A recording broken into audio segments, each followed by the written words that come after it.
Very beautiful. Hey, speaking of feuds, I think I'm in the middle of one. You're going to have to help me, maybe. Really? Who are you in a feud with? Levy is furious with me. He's canceling gigs with me. That's furious. Yeah, he canceled gigs, and big money gigs, too. Wow. Yeah, I heard that on the wrap-up show. Gary, where is that clip that Artie's referring to? He called Teddy. He didn't even call me. Right now, he was booked for Pittsburgh, and then Detroit and Atlantic City. In Atlantic City and Detroit, he can't. For some reason, he's keeping Pittsburgh. Must be good money. That'll be awkward. But both, though, Detroit and Atlantic City, Detroit especially be big money. I mean, I understand Bob's point. You do take special glee in ripping Bob Levy and hitting him where it hurts. We have an odd relationship, me and Bob. There's something going on there. No, but from being on the road a lot, you know, you start to get that brother mentality where you get vicious with people. And there's this argument, this issue has been going on forever. And I'm being honest with him. I say, look, I don't think you have a good argument in this. The Dave Chappelle joke that he claimed Dave Chappelle on his show ripped off a joke that Bob wrote. And the joke is, I'm so horny when I get home, I'm going to beat my dick like it owes me money. Okay? And so that showed up in a Chappelle show, an episode of the Chappelle show. Levy and me, a few days after it aired, had a gig together, and he goes, yeah, I'm furious with Chappelle. And I'm like, why? I don't know if he's ever met him. You know, I don't know. Why are you furious with him? He goes, well, he's going to hear from me. He stole one of my jokes on his show. And I go, what joke? And he goes, well, you know, the joke beat your dick. Yeah. And I said, Bob, listen, man, I don't know if you should fight this battle. And he's like, why? What are you talking about? I don't. Are you sure you wrote that joke? I said, that sounds like one of those public domain type. You know what I mean? Sounds old. And then he got, you know what I mean? It sounds like, you know, it was at the first ever Friars Club dinner they were using that. And he's like, no. And I saw he was very defensive about the fact that he wrote that joke. And then I said, well, listen, Bob, I hate to bust your bubble, but I've heard other people say that before me and you started working together, because me and Levy started working together about when I started here. Right. And he goes, well, they stole it from me. And I go, all right. So I could see he was passionate about it. Yeah, and I kind of laid off. And then I heard Chappelle, and then Chappelle was going to be a guest on the show. And Levy said he's going to call in. I said, Bob, please don't do that. You're not going to look great doing that. It can't. Because he goes, no. So I went back and I saw the episode of the Chappelle show where Chappelle uses it. And it's said by this, like, puppet who's supposed to be playing like a bad, hacky comedian. So it's not even like Chappelle's trying to use it in his act. Chappelle didn't come out and in his stand-up monologue go, damn, I'm so horny, I'm going to beat my dick like a... Right. You mean it was used as an example of a bad comedian? In the writer's room, they're going, this character, this puppet has to say some of those bad old jokes that hacks use. And I've seen it before. Throw out some of those jokes. Well, you pointed this out on the wrap-up show. But listen, so it gets even further than that. So I begged Bob. I said, listen, this is not a battle you're going to win. You know what I mean? Just Chappelle's a big star now. You know what I mean? Right. So sure enough, he calls in. And I don't know if you guys remember this. Howard, you know, loving a good fight like he should, puts Levy on and gives Levy full, fair ground there, you know. And Bob explains his situation. And Chappelle goes, oh, so you must be a hack. And you know, which is like, and I'm sitting there like, you know, and I said to Bob, I can't defend you because I happen to agree with him. And so I stayed quiet, and I think he was a little mad I didn't defend him more. But I said, Chappelle's arguing my argument. I'm trying to be honest. You told him not to do it. I said, don't do it. And he sort of came off looking badly. All right? So then we don't talk about it anymore. And then we start roasting in here. And the first roast I was on, the Ronnie roast, you know, Bob's the host, and I re-brought it up, you know, with a couple of jokes. And the jokes got good laughs. They were, you know, they were funny. But he wasn't in the roast spirit. He was mad at me for doing that. Right. He thinks, I've said countless times, Bob is an amazing comic. He kills. He's funnier than me. He's one of the best comedians I've ever seen on stage. But with that, it's just an issue I have with him. And even in the roast, he didn't get into it. He's like, you know, in the roast, you hit But maybe, let me take Bob's side for a second. He thinks it's going to cost him work. He thinks people are going to... And meanwhile, it doesn't. Well, I don't even know about this? I mean, is he thinking that everybody's hanging on this and saying, yeah, he's just a hack and he, I think Bob is probably thinking, why does Artie always have to bring this thing up? Why can't he just let it die? I know. So something on the wrap-up show came up yesterday where there was a similar situation, and I forget what it was, and I used this. People get I know we know some comedians that were arguing over this one particular joke, and it doesn't come to mind right now. Oh, Joe Rogan and Carlos Mencia. Oh, Levy's with Chappelle. Yeah, Levy's with Chappelle, and they were like it's sort of feasible that they can have. It wasn't that was Levy's and Chappelle. Again, yeah, there was nothing there. I don't want to get Bob in an uproar, but. Right, but I don't think there was anything there. Sometimes people... Chappelle used the joke in the context of what's the joke? Comedian telling a hacky old joke. What's the joke? The joke was, I'm going to beat my dick. I'm going to go home and beat my dick like it owes me money. Okay? That's the joke. Right. And, again, Bob claims he wrote the joke. I don't think so. I think the joke was written 100 years ago by somebody. But Bob claims he wrote it. And Chappelle used it not in his stand-up act, in the Chappelle show, and the context was some puppet was being an asswipe hack comedian and said the joke. So Levy sees it and thinks he stole from him because, he went to writers were at Caroline's when Levy was performing, and writers from Chappelle's show were there. And it led to this whole big thing. I brought it up in a roast, goofing on Levy. And that's how it escalated a little bit. But the anger between comedians has been around for years. I remember a comedian being in years ago telling me, like, he left a voicemail on a guy's answering machine, like, if I see you, I'll fucking kill you. Yeah, look, you're taking somebody's livelihood. I mean, look at that. That's really heartbreaking if someone takes a full, 15-minute chunk. And the big thing is Dennis Leary supposedly stole from Bill Hicks. I think that's complete bullshit. I think the only similarity between the two is their attitude and that they smoke. There was a joke about cigarettes. Yeah, they're both very funny guys. They had similar attitudes on stage. I don't think Dennis Leary stole anything from Bill Hicks, and I'll say that until I'm off Rescue Me. No, but honestly, before Rescue Me, I had that attitude about it. I said it on the air. I didn't think he ever stole. And I didn't know Dennis before then. The other thing is the Carlos Mencia and Joe Rogan. Not Rogan. Or George Lopez. No. Well, Carlos Mencia, Joe Rogan accused Carlos Mencia of stealing from Louis C.K. Oh, okay. And Levy. He also confronted that to me, I haven't examined enough. That might be true, but Joe, I would trust his opinion. But he was passionate about the Leary Hicks thing too. And he was dead wrong. I didn't see that at all. No. We played it on the air. We only even examined the Bill Hicks, Dennis Leary thing because Joe Rogan's like, you got to listen to this. Wait till you fucking hear it. It's unbelievable. And we played it, and we were sort of like, I don't know. I'm sort of not seeing that. When Joe sort of lost a tiny bit of credibility with me on that in that area because I think he's quick to jump. But I haven't examined the Carlos Mencia thing either. And it's not seen as being flattering at all. It's like blatant theft, as you said, Artie, of somebody's livelihood, even though somebody may be a big fan of humor. Yeah, if someone comes up to you and says, hey, listen, I was in fucking bumfuck Texas, and they were ornery, man, and I needed to laugh, and it worked in this context, and I said it to get off the stage and get paid, that's fine. It's almost like that's almost a little flattering. You needed a laugh, so I used it. If someone does it at, say Carnegie Hall, or where there's going to be a lot of press on television, God forbid in a special, or just in New York or L.A. or Chicago in a big market where, because you got to think, in big markets it's fucked up because that comedian could play there the next week and be in front of the same crowd and get shit on. Well, there's a famous story, and I never know if it's urban legend or not, but it's supposed to be Eddie Murphy and Arsenio Hall and another comedian sitting around one night, and one of the lesser comedians did a bit, like a rap, and the other comedian, maybe the Eddie Murphy, again, I don't have the names right, but Eddie Murphy goes, well, I'm going on the Tonight Show tomorrow, and I'm telling that joke, and once I tell it on Tonight Show, it's mine. Richard Pryor with the Chinese menu. Is that right? I think so, yeah. But it is. I think Richard Pryor was involved in it. But he said, once I tell that on the Tonight Show, that's my joke. Doesn't matter where you told it. I own it because the whole world has seen it. There's stories. Kinnison had a story of Robin Williams.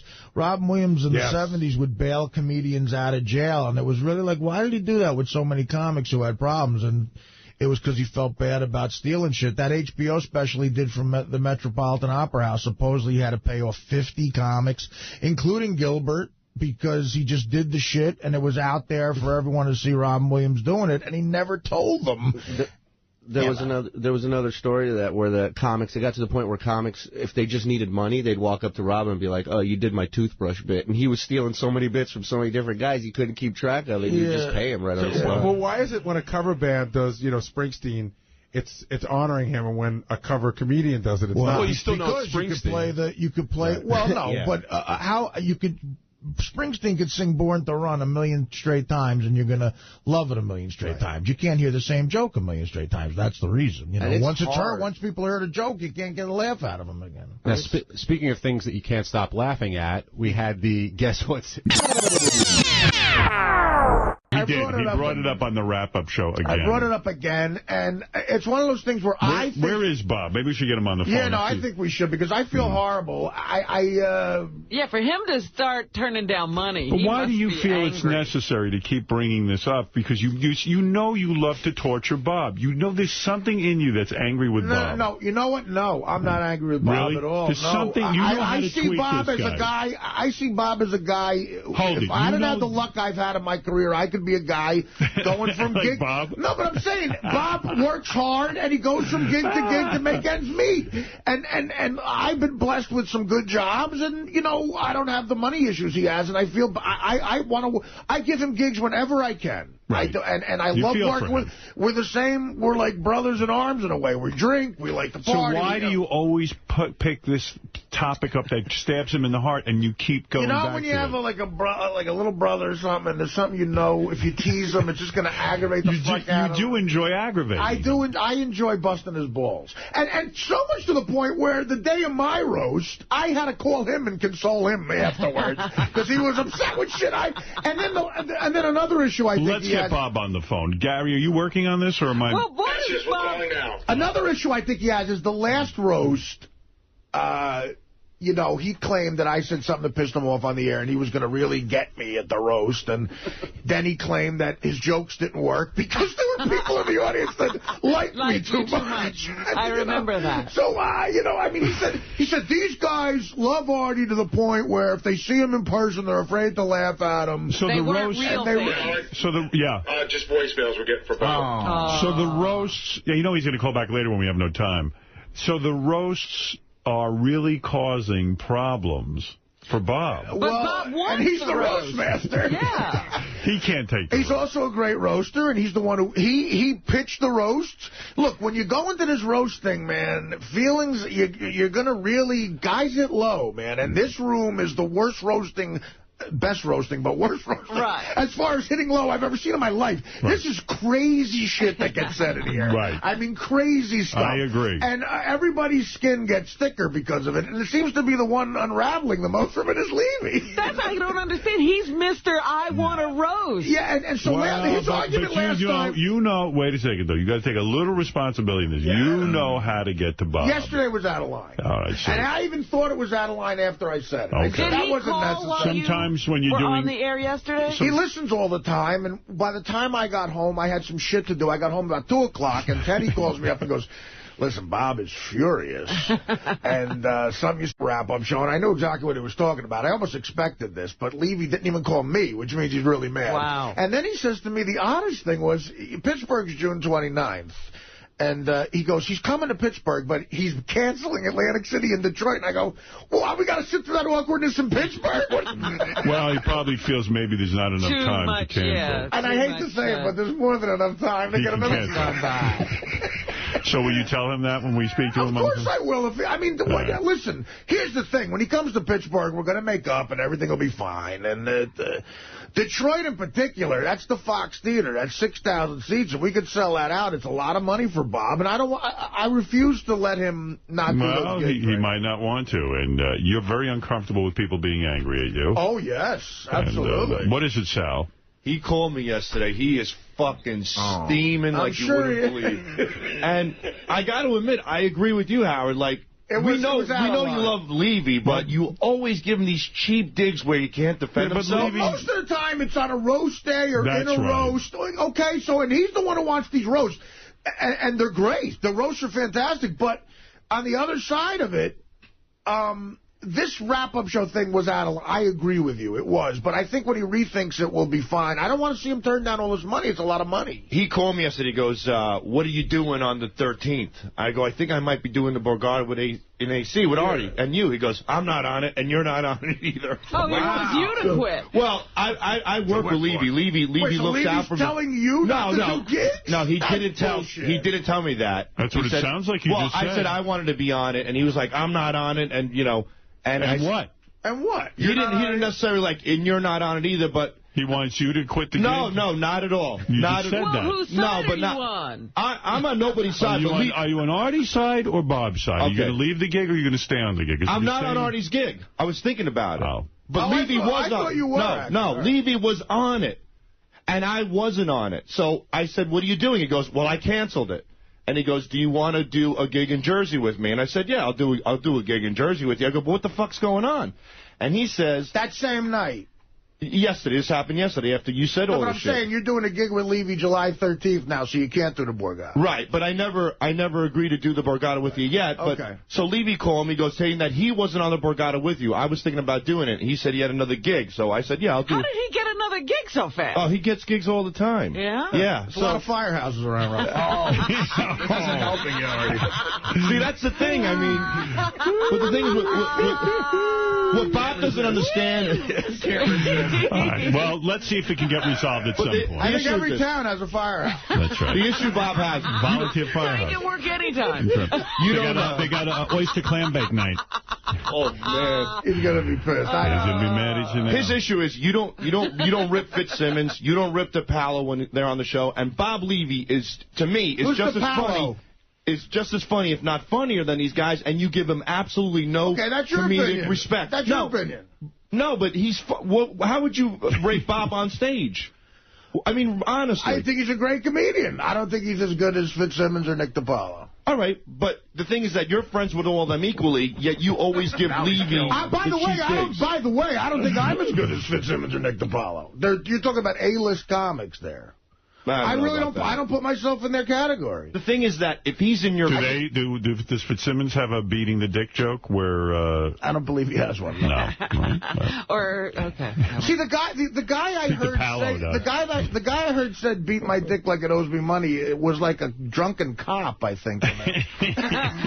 Well, Levy used to be a police officer. That is his, you know what, that is his Niagara Falls. That is his Achilles heel. Okay. That is his, when you bring up the beating the dick joke that he wrote, and that Dave Chappelle... But you see how I was trying to help him? You see how, if you... But you know somehow Master Tape Theater, you can find when Chappelle... It's probably the last Chappelle appearance ever. And Dave just said, well, you're a hack then. And I knew he was going to say that. That's what I would have said. Right. And if you look at the context and how it was used on the Chappelle show, it's not flattering. It's a guy who's... Right. Also, another listen, thing... Artie, but there's another thing Levy had, which is similar. Richard Belzer, in a roast, did a joke about someone who said the only way... you would be funny. The only way you'd be funny... The only way you'd have a funny bone in your body is if I fucked you in the ass. Right. Levy saw that on a roast, a big roast. And says, now Belzer's ripping me off. And I said, Bob, really? You're going to claim you wrote that one, too? And he's like, yeah, I'm telling you I wrote it. And then you go in your head, well, someone had to write these jokes, I guess. But if you went to Belzer, and the only time sort of that shit is allowed and fun, and even Gilbert will tell you, he's at a roast, you know, that's when you could use those jokes. It's fun, you know, these old jokes that Dick Capri uses, you know. And I said, so now I'm going to, next time Belzer's on the show, I'm going to call her. I'm like, Bob, please don't do that. Right, like, don't embarrass yourself. I can't just say how I'm trying to help him, and he thinks I'm insulting him. So the Chappelle thing, he even got off kind of easy, but if this ever gets into a real debate, and I said, Chappelle's a big star. You know, it's like, so whatever. Well, so I'm going to let you guys work it out. I'm sure we'll hear from Bob. You just don't believe that people could be ripping off Bob Levy. No, I think they can. Listen, on stage, the way he works with the crowd and all that, like, I've never seen somebody better at that. Well, it's a morning of fights, and I love it.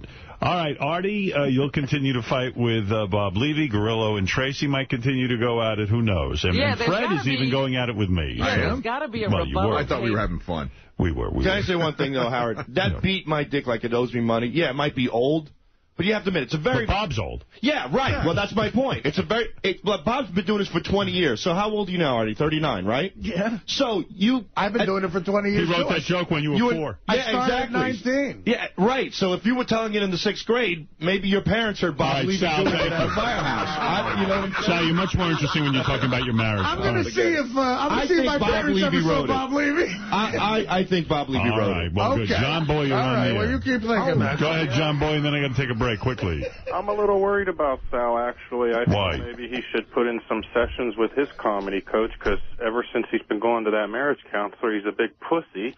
I did that Jack and Rod this morning was my favorite Jack and Rod. I like Jack and Rod. He hasn't done nothing cool, like spit on Richard's cock, or... Now you want that? He's not gay anymore. You know, I miss the old days when Richard and Sal would do homosexual acts. He dropped the whole gay thing. Let's take a break. We'll be back. Guess who's on the phone? And I want to give him a chance to talk. Bob Levy is so pissed at Artie. Is he on the phone? Yes. It's about time you woke up, you lazy bastard. I was hanging out with my son last night, swimming. We're trying to get you... the kid should go to bed earlier. You know what? Make a long story short, Artie really knows how to press your buttons, and he always does. And this time he went too far, and I understand you're not going to work with him anymore. Yeah, no, the whole thing that pisses me off is like, I don't give a fuck. You can fuck with me about anything, but not about the comedy, because I work fucking hard at this. That joke was something that I fucking wrote a while ago. You can ask Florentine, you can ask Norton, who worked with me back then. And for him to comment on something he knows nothing a fuck about, and then fucking say that Chappelle was writing a bit about a hack comedian, which is totally bullshit. That's not what it was. You don't have to open your mouth just because you got to fucking talk all the fucking time. Bob, have you ever seen the bit that Chappelle did? Yes, I did. And what about when you called in and challenged Chappelle on it? What did he say? He said that his people were in the audience the fucking 3 weeks before that happened. No, he didn't. It's the fucking truth. Paul was sitting with them, Artie. Yeah, but... You weren't at the fucking gig. So you claim you wrote... Just let me get the joke straight again. It's the joke where I'm going to beat my dick like it owes me money. Yes. When did you write that joke? That joke probably in the late 80s. Probably in the late 80s. Okay. And I just left it in. I used it as an opening line, just a quick opening line to get the audience right off the bat. Now, what about the joke that you say Belzer stole, where the only way you'd be funny, the only funny bone you'd ever have in your body is if I fucked you in the ass? That joke was actually given by another comedian to him at a roast that I did already on a roast. But did you write that joke as well? I wrote that joke for a Robin roast a long time ago, but at the same time... You wrote that joke for a Robin roast? That was a while ago. So what year did you write that joke? Whenever the hell that Robin, when the meanest listener was.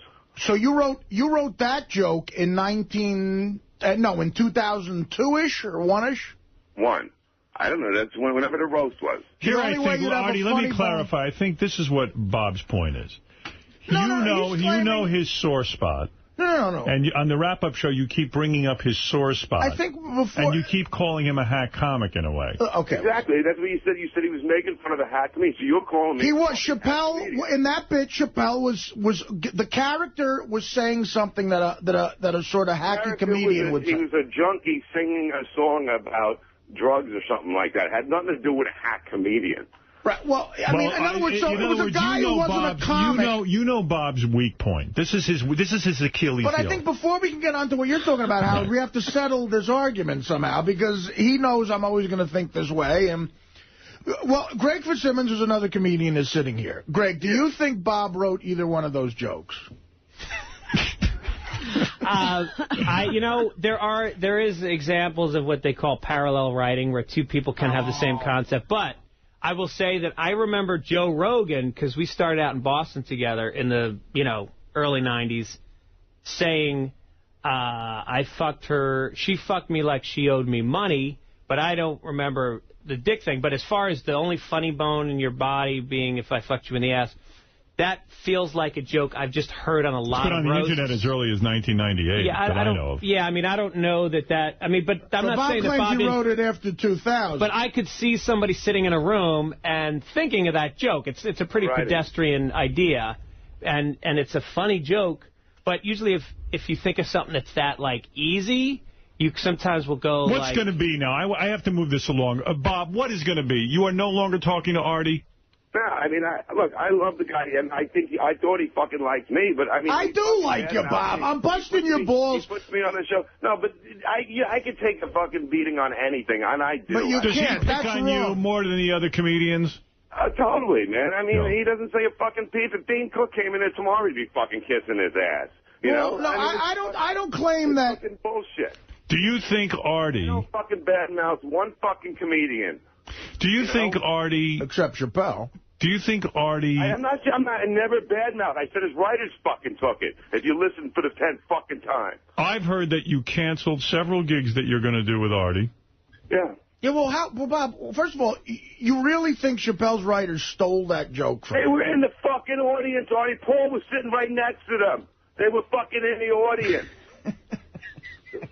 All right, so, okay, fine. Well, let's just agree to disagree with that. First of all, how are we going to... So, we have 3 gigs coming up. You canceled 2 of them. How are we supposed to get through Pittsburgh with you mad at me? Well, cancel Pittsburgh. I'll fucking stay home with my son. Why would you do that? I don't fucking need to... Now you're being ridiculous. You're being ridiculous. I don't treat my friends like that. I fucking treat my friends like friends, all right? I don't fuck them over. Have I not been a good friend to you over the years? Yeah, and I've been a good friend to you, and I've never fucked you. Okay, so listen, I'm sorry. I'm apologizing then. I'll apologize for what I think bringing it up yesterday was out of line. I shouldn't have brought it up there. You know, this has been done for years. This has been over for fucking years. Chappelle, we talked, it was over, and that was it. You know what I mean? Well, I don't think you settled anything with Chappelle. I'm a hack comedian. Do you think it's because Artie has said it? He said it as early as this morning. Artie said, you know, if it wasn't for a couple of breaks that I got, I could end up being Bob Levy. Oh. No. You know what? It ain't too fucking bad being me, okay? No, Bob, I didn't say it's so bad. I'm saying that, you know, he's a guy who, you know, has to work and get gigs and you know, I could turn down gigs now because I've been lucky. And I'm saying I could easily have had that happen to me. I got a couple of good breaks, that's all. You mean it could have easily happened to you that you'd be Bob Levy? No, it could have happened to me where I have bigger money issues in my life. That's what I'm talking about. I don't have any issues. I'm fucking happy with... That's all that fucking matters. All right, fine. I don't give a fuck. Fine. That wasn't meant to be an insult. But I apologize for what I said yesterday. It was out of line on the wrap-up show. I'm being dead serious.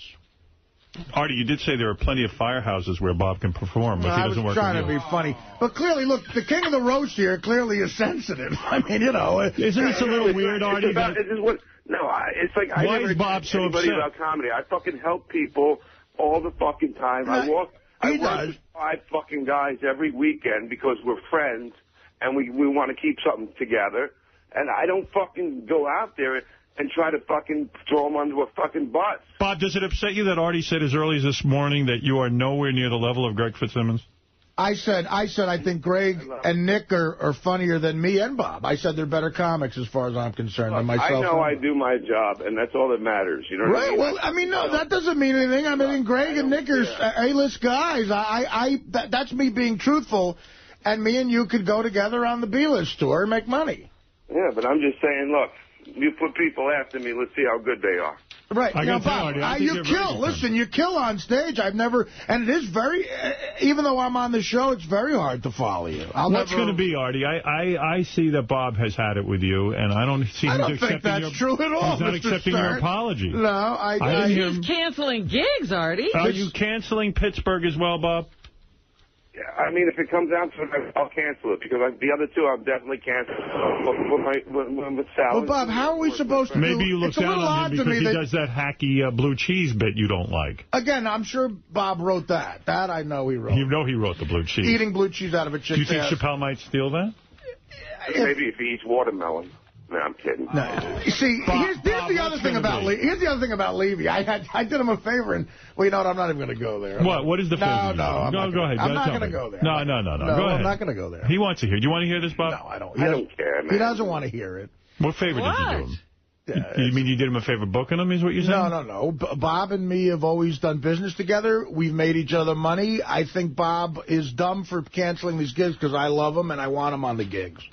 And I do a better show when Bob's there. The fans love him, and I think canceling these gigs is not something I want, Bob, and I don't think deep down you want it. I think you're mad right now, and I'm apologizing. I didn't want to, but I don't like to fucking... Look, you can fucking goof. So listen, are you making rules for the roast now, by the way? Because I know you were mad at after I made a joke about this on a roast. Now, Mr. Roastmaster here, can I not talk about your comedy? We talk about each other's comedy all the time. Bob, can I give you a list of stuff I don't want you to talk about me? Roast. I don't give a fuck about that. It's when you something came up. All you had to do is say, "Oh yeah, that happened." You don't have to say, "Oh yeah, don't get me started on that." Like it's the fucking biggest thing in the world. It's not. You were pissed off, Bob. You called a bunch of people afterwards. You were pretty upset. No, he's admitting that. He's saying he's upset, and look, it was a dumb thing to say. That, Gary, you're a fucking genius too. I'm just telling you how it went. What did he say? I know how it went. I'm not piling on you. I'm just telling you. Hey, can I ask Artie a question? Because I'm listening to you. The bit that Levy has where you can't spell, I mean, like, that's a great bit that he wrote. Right. But, Artie, I want to ask you a question, and be honest about this. It doesn't sound like you're being totally honest. When you say you could have been like Bob, but you caught a couple of breaks, do you really believe that, or do you think that you've done better because, A, you're funnier, and B, you might have a different work ethic? No. I believe he has a fantastic work ethic. That I know for sure. I'm saying I have gotten very lucky in my career. But is that luck? Yeah, I think a lot of it is. Absolutely. Without question, a lot of it's luck. I think Levy is a great stand-up comic. Are you buying this, Howard? No. Yeah, I agree. I think you're being really nice. I said you may be telling the truth, but nobody believes it. Right. Well, you didn't get lucky. You're a funny guy. I'm not saying Bob's not funny. Bob's a really funny guy. Bob I am the captain of the Italy team in the World Cup of Comedy right now in Syria. It's true. But can't argue with that. No. You know what, Gary? You're looking too far into it. Bob is a very talented. Well, the first time I saw... Bob, do you accept Artie's apology, or are you sticking to your guns and not doing the shows? No, I booked over the shows. Oh, come on, Bob. In the same town, the same night. Now you're being ridiculous. Look, it feels like I can't fucking trust somebody. I don't like to fucking be around somebody like that. You know what I mean? I don't fucking do that to people. I'm sorry then. Because I've seen Bob kill so hard that people are barreled over laughing and they actually hit their head on the hose of the truck. What truck is that? Do it, Artie. In 5 years, you'll be fucking playing them. No, I won't. I'll be dead in 5 years. Now, come on, you know that. Bob, what would it take from Artie to get you back on those shows? What would he have to do? Who's that, Steve the intern? No, Greg Fitzsimmons. It's Greg, the guy with the show on Sirius. Oh, okay. Yeah, but I'm my own intern. I need a fucking break. I want to do my own fucking thing with Sal and the boys. Sal and the boys. Sounds like Bob's really upset with you. Listen, I hear him crying. Bob, I think you're being ridiculous now. If you rethink this, you'll want to look. Detroit is going to be a big payday for us. Come on, you don't want to do that. Come on. I don't know. I thought your kid was at school. No, he's home. Oh. He's done with school. He came upstairs. Bob doesn't want his kid to grow up being a better speller than him. He's keeping him home. True. I'm keeping him home. This proves a lot about Levy. I fucked with his kid in the roast, and he doesn't give a fuck. It's about his comedy. No. And it's only 2 jokes. I brought up 2 fucking jokes you used. The rest of your act is fantastic. No, but listen to me. That is something, if somebody takes from you, they're taking from you, okay? You got to stand behind if somebody takes from you, and you have to fight it. Well, I think Bob is making it clear. He is not making up. I would love to pull the fight he had with Chappelle on the air. Well, he is first not. of all, Levy forget that. He is not making up. recoiled a lot when he got on the air with him. Artie. Oh, yeah, because I'm arguing on the phone because I wasn't allowed to come in and go face-to-face with him. You know what I mean? You weren't allowed to? I didn't know that. I didn't know you weren't allowed to come in. Yeah, because he's a But do you remember when Chappelle said, remember when you said I wrote that joke? You remember what Chappelle said? He said, oh, then you must be a hack. Artie, I don't remember arguing with somebody. All right, listen, guys, I am sorry. This is so upsetting to me. You guys were good friends. It is. Ralph, what do you want to add to this? In all seriousness, Bob, I don't get this. You're a comedian. You bust balls for a living. How can you get so twisted about Artie busting balls? Because Ralph, it's not about busting balls, Ralph. If you listen to, he's calling me a fucking hack. He's saying that, oh, please, like you wrote that. There's no facts on his merit. If there was, I could take anything, Ralph, and you know that. It has nothing to do with that. But it's like you're drawing more attention to it. It's not like it's even a great joke. I mean, it's not like the best joke ever written. But it's his story. Jokes are working. Please, stop. I know what's funny, and it's a chuckle. I mean, that's what you got to mirror. That's what you know what it's funny. All right. Thank you, Ralph. Do we not have a clip of the Chappelle bit? We don't have that right now. Howard, go ahead in Jersey City, New Jersey. Good morning, everybody. It's crazy, all this anger coming from these funny guys. Right. Bob, what the fuck? Relax over there. And Howard, relax. You're getting crazy. Artie's busting balls. He's angry, Artie. You know that. No, I know he's angry, and it makes me upset. We're friends. We work together. I want to keep working with him. I want to keep working with you. I would never do what you do to me. I would never attack anything that you ever did. Never. Well, there you go. There's a good friend, Marianne. I just thought it was funny. I thought it was funny that... Artie, you don't know the meaning of a true friend. You do it to everybody. Everybody. Who else do I do it? When you call Dr. Keith Abloh, tell him this is part of your psychological problem. You do one good thing, 10 steps forward, 25 steps back, Artie. It's a problem. Oh, I want to make up. I didn't mean it. That's all you say. It started with Dana. I'd like you to bring some of your true friends up there, Artie. All right. If you get Jeff $100, you do it to him. If you take Bob Levy on a gig, you do it to him. Artie, you do it to everyone, and that's part of your All right, there we go. I love you. The shows are great. Thank you. If you weren't on live for me, Howard, I don't know what I would do. I love you, Howard. Thank you, baby. Okay, there's Marianne from Brooklyn. Well, this guys, I can't solve this problem right now. I don't know what to make of it. I can't believe that you in your Solomon-like way can't figure this out. Bob, did you really book other gigs on those dates? Did you really book other gigs on those dates? Yeah, I booked over AC and I booked over Detroit. Why would you do that? Well, I mean, we haven't talked yet. We could talk this out. It's ridiculous. It's ridiculous. It drives me fucking crazy. It pisses me off. I can't. All right, well then... Howard, do you want to set up a sit-down? Look, I'll do it right now real quick. Artie, you were a little bit out of line. Okay, I agree with that. I admitted that. In other words, Bob wasn't around, you got on the wrap-up show, and you made him look like he was a bit of a, jerk. No, when Bob said that he thought that joke was stolen from him, is it better to laugh behind his back or say, look, Bob, I got to be honest with you? He feels you bring it up too much, like you bring it up over and over. It's his weak spot. You're killing him. I have tons of people that can verify that is mine, and that. All right, but Bob, you're not totally innocent either. Like, you brought in that chick the other day who's into fat guys. That wasn't... And turns out she got married. Well, what about that, Bob? What about that? I'm sure you chuckled with all your friends about that. That was not supposed to go the way that went. Well, this isn't going the way I thought it would go, either. That's not my intentions, okay? So what I'm saying is there's a little bit of fault here on either side, and I feel... Yeah, but I got to overlook the fact, because I'm sure he was chuckling. Hey, I got a chick who's into fat guys. You did apologize. But Bob somebody that liked you, that wanted to meet you. Stop it, Bob. Why wouldn't you call me? Call me directly, then. Why go behind my back and put it on the show? How dare you? I don't even want you in Pittsburgh. I've been sending in bits. That's what I'm doing. You know what I mean? So why does it have to be at the expense of me, your friend? There's other ones. All right. Greg is getting upset. Well, I just think that both you guys should understand that the Godfather has set up this sit-down and that whatever he deems appropriate right now should be honored by both parties. Is that agreed to?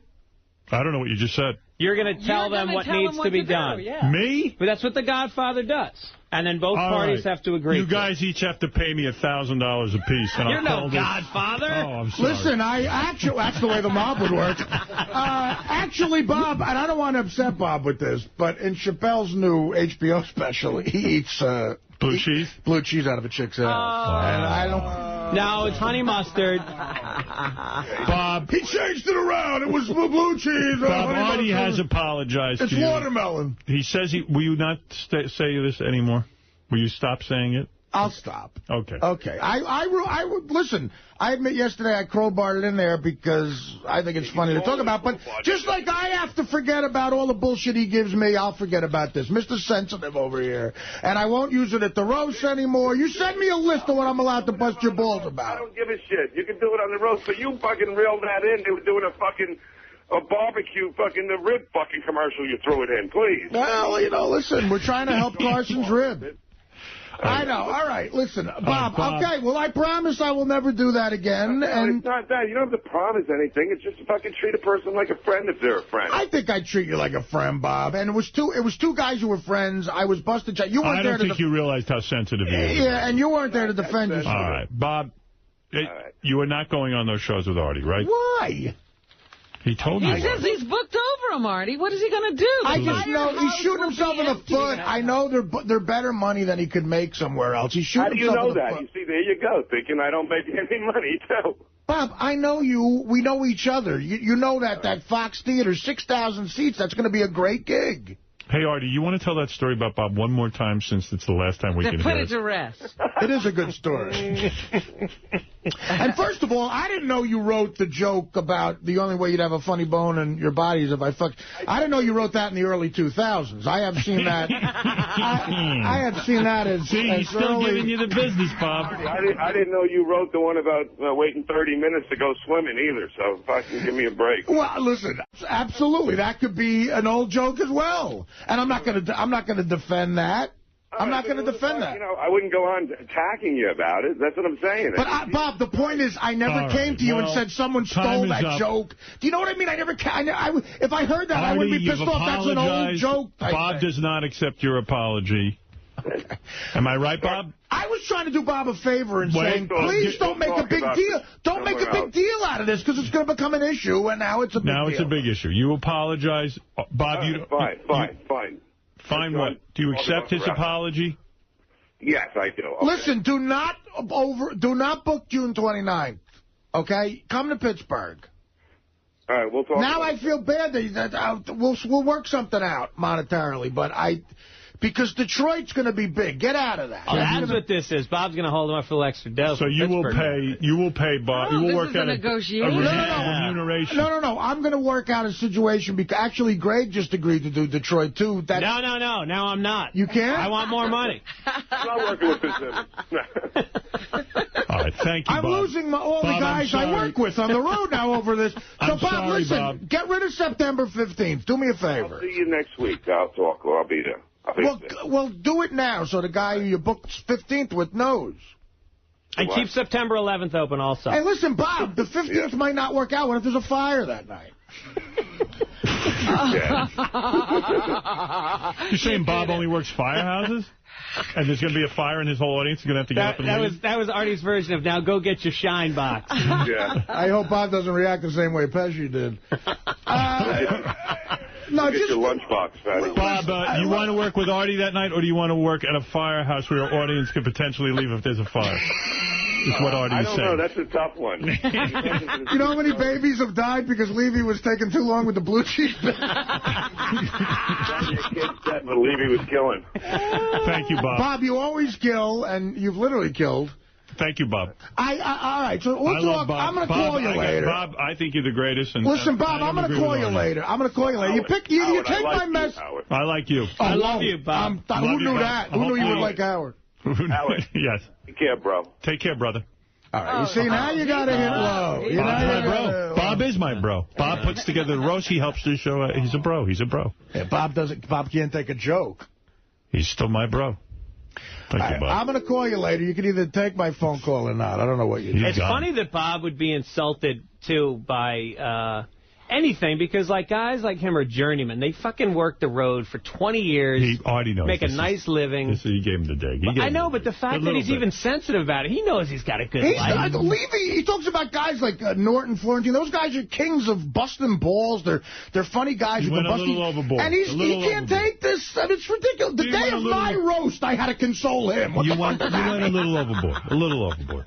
Maybe I did. That's all. Maybe I did. You don't realize what you mean to Bob. And he doesn't understand. You were a little bit out of line. You were a little bit out of line. You know, those other guys don't have your clout with him. Bullshit. You come to me. You're a little bit out of line, too. All right, let's go over to... drinks are on the house. Unless you buy top shelf. Bring your shine box. And go get your fucking shine. Motherfucker, keep that motherfucker here. Keep him here. All right, let's go over to Johnny Hine, who's got the wrap-up show at 11 o'clock today, or as close as we can get to it. Johnny boy, what do you got for us? Come on, come clean. One guy we know who doesn't beat his dick like it owes him money is John Hine. That's right. Well, yes, Artie. I had to come in. I wasn't scheduled, and I think this shows a lot about my integrity and my general class as a person. I wanted to officially apologize to Bob Levy on the wrap-up show, the show where all of this originated, and I didn't get a chance to really say it in Howard's studio, in Studio 69, but I'm saying it here. Bob's #1 with me. Now, to show your integrity, you're going to do this without plugging it at any point at any time? No, I'm not going to plug. Listen, I'm not going to plug anything. Listen, I hope Bob gets to Detroit's Fox Theater September 15th. I hope Bob goes to artie-lang.com and issues an apology to all the Artie Lang fans, and I hope that he comes to the Borgata July 13th. Holding a DVD of Beer League in his hand. Yes, and Beer League out on DVD. I don't think that, I hope Bob gets It's the Whiskey Talking and studies some of my act and notices that I write my own stuff. And when he's sitting in that basement, he rents Dirty Work on pay-per-view. And I hope he watches the Best of Artie Lang from Mad TV coming soon, I think, to DVD. And I hope that he comes to Cohasset, Massachusetts, August 3rd and 4th, and really apologizes to some of the New England fans, because they're some of the best there is. And if FX just happens to show up on his TV? Yeah, and listen, if FX shows up on Rescue Me, he could always get drunk and pretend he's talking to me by talking to my character, Cousin Mike, on Rescue Me. Hey, Artie, in all seriousness, on Rescue Me, I literally started TiVoing it solely for you. So what episode do you turn up in? I think I'm in, 6 through 11. All right, because I got the first 2 on TiVo, so I'm going to start watching it this year. July 13th, 14th, around mid-July it starts. Yeah, I wasn't sure whether I should rush to watch them or not, because I'll make sure I'm up to speed by number 6. Around 12 or 13, you're going to see me fucking a nun. It's going to be so great. Mark in Virginia, you're on the wrap-up show. Hello? Mike, you there? Yeah, what's up? I'm a big fan, Artie. Thank you so much. Hey, I really support you with this whole thing. I think Bob's out of line. I mean, you helped the guy out so much and everything. Listen, Bob helps me out a lot, too. Listen, here's the thing, Bob. I'm sure Bob is chomping at the bit to say. He brought up, there's one joke that I do in my act that's sort of one of those public domain jokes. I've done it on TV. I just love it. It's one of my favorite jokes ever, and I put it in, and it was probably written years ago, and the joke is, I've never been swimming because it's never been half an hour since I last ate. That to me is just one of my favorite fat jokes ever, and I use it. It's the only joke that I have in my act that might be one of those public domain things, and Bob throws that up in my face, but the point is, I understand that it is, and if another comic used it somewhere in some sort of context, I could never honestly be mad at the guy. I would never bring up a fight and fight that fight. I would look ridiculous. So with Bob, you see, but I'm coming from the standpoint where I'm saying I didn't write the joke. That's a totally different thing. Bob's coming from the standpoint like, no, fuck you, I wrote the joke. That's why I'm so pissed, and I don't think I'm looking like an idiot. And sometimes you might have to just believe Bob and say, look, someone had to write those jokes, but Fitzsimmons' point is a good one, that it's not the smartest of jokes. Other people could have thought of it, so why choose that as a stance? Right. Right. I mean, people have the same thoughts a lot, Well, if you missed the beginning of the show, what really sort of tweaked Levy, here's Artie trying to explain the situation. I see Bob as a guy, if I didn't have the luck I've had in my career, I could be a guy going from gig. Bob? No, but I'm saying, Bob works hard, and he goes from gig to gig to make ends meet. And I've been blessed with some good jobs, and, I don't have the money issues he has, and I feel, I give him gigs whenever I can. Right. I love working with, we're the same, we're like brothers in arms in a way. We drink, we like to party. So why do you always pick this topic up that stabs him in the heart, and you keep going back to it? When you have a little brother or something, and there's something if you tease them, it's just going to aggravate the fuck out of him. You do enjoy aggravating. I do, and I enjoy busting his ball. Now, the official statement I've gotten from the Levy camp, because the wrap-up show did try to reach Bob Levy, is, I'm spending time with my son. I don't want to be on the radio all day. I'll be in on Tuesday. This has got to be the first day ever he hasn't wanted to be on the radio all day. And wanted to spend time with his son. No. You see, that's low, Gary. I'm not going to sit here and let you do that to him. He's a great father. And he's told me and the dealer we were buying the Coke from at the same time he's a great father.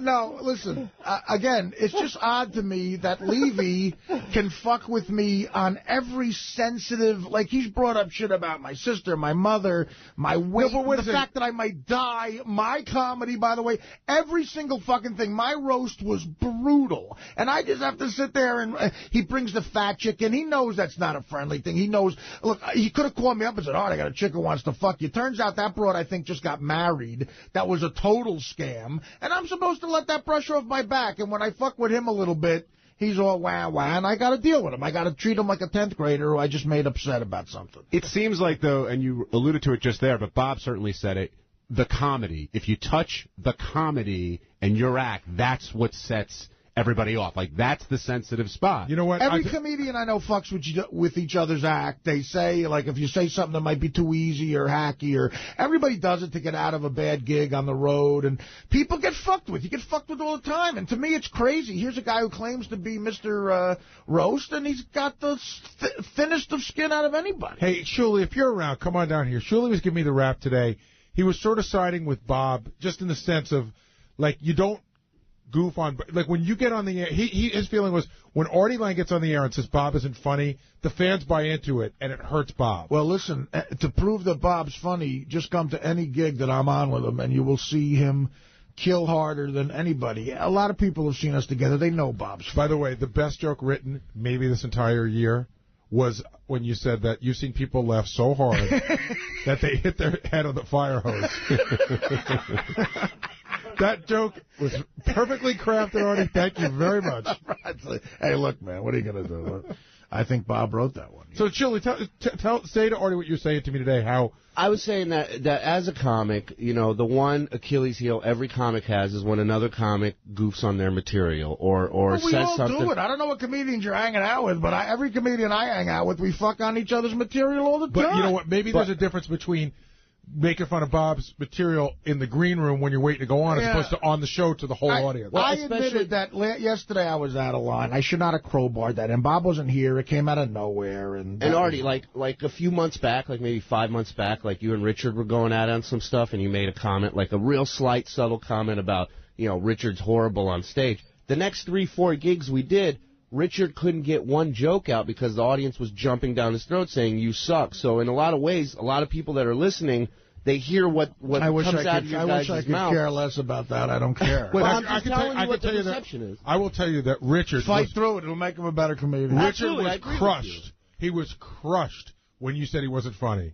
Crushed. I didn't say he wasn't funny. I said his stand-up, which is a totally separate fucking thing. John Belushi was funny. He wasn't a stand-up. I think Richard's a funny guy. I just think his stand-up needs work. That's all. Who the fuck wouldn't he? He's been doing it for how long? You said his stand-up wasn't funny. You said it as a joke in a roast, but it hit him hard. I'm not saying it's right or wrong. Listen, I don't do stand-up. I'm going to stop. I want everybody to submit all of the stuff I can talk about in a roast, okay? I want my list of shit I can talk about. Well, because I don't want to hurt anybody's feelings at a roast anymore. But at your roast, Gary, didn't Bob... Fucking grow a dick. Didn't Bob go after Artie's comedy? Of course he did. And it didn't really go over that well. Well, I think that Bob tries to retaliate, and it's just not as good at it as Artie is. Well, no. But Bob's great. The last roast was retarded. Look, that's the most flattering thing I've ever heard in my life, but to come in here and say, they have too much respect for me, so they won't laugh, that's the most ridiculous thing I've ever heard of. And, Artie, why do you think you were wrong yesterday, and you say you crowbarred that in? Since when is breaking somebody's balls, like, a wrong thing to do, especially somebody makes their living as a comedian? Bob's part of the family here, I know, but he wasn't here. It was totally out of left field. and it didn't make him look good, and he's not here to defend himself. So I sort of get it, and I apologize for that. Honestly, I'm not kidding.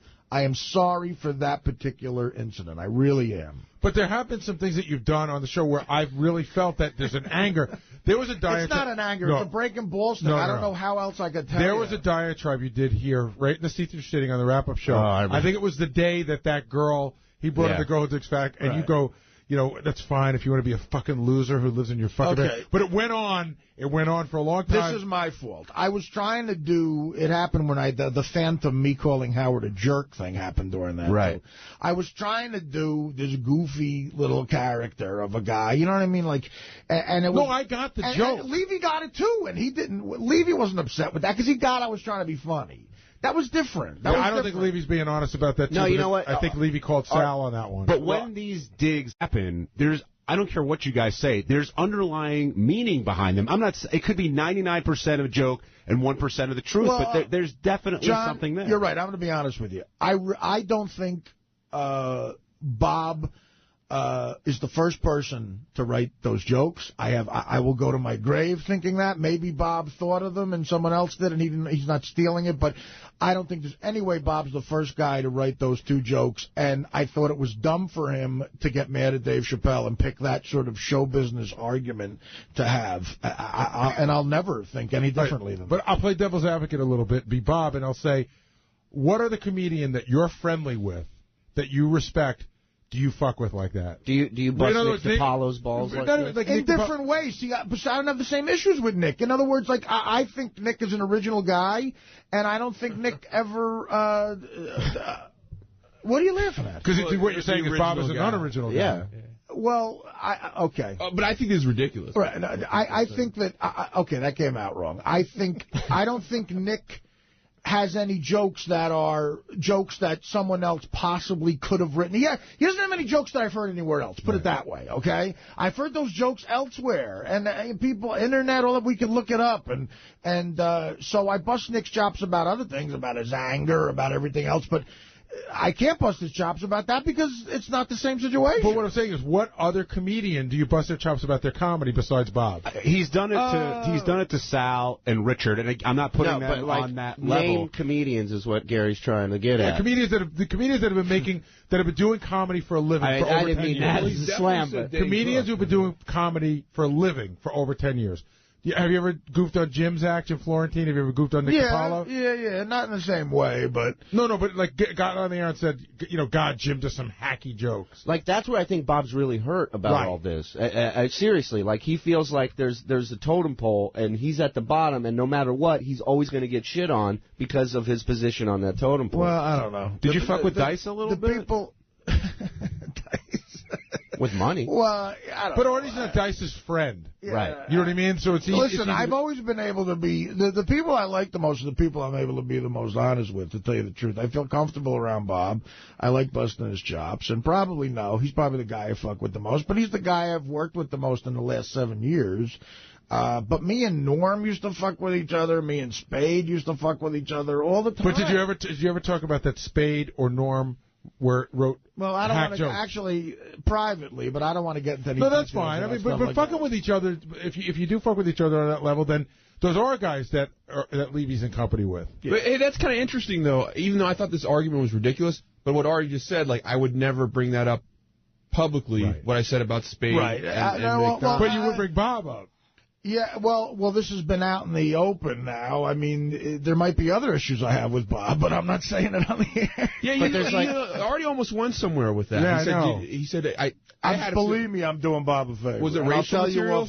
No, I know nothing about it, but I'm going to go out on a limb and say it involves Artie lending money to somebody. No, got nothing to do with money. I try to counsel Bob and Sal in the sense, not about comedy, but I think they're a little too rough around the edges with the racial shit, and there's no way, like Bob always talks about, why am I not on Conan, why am I not on Letterman?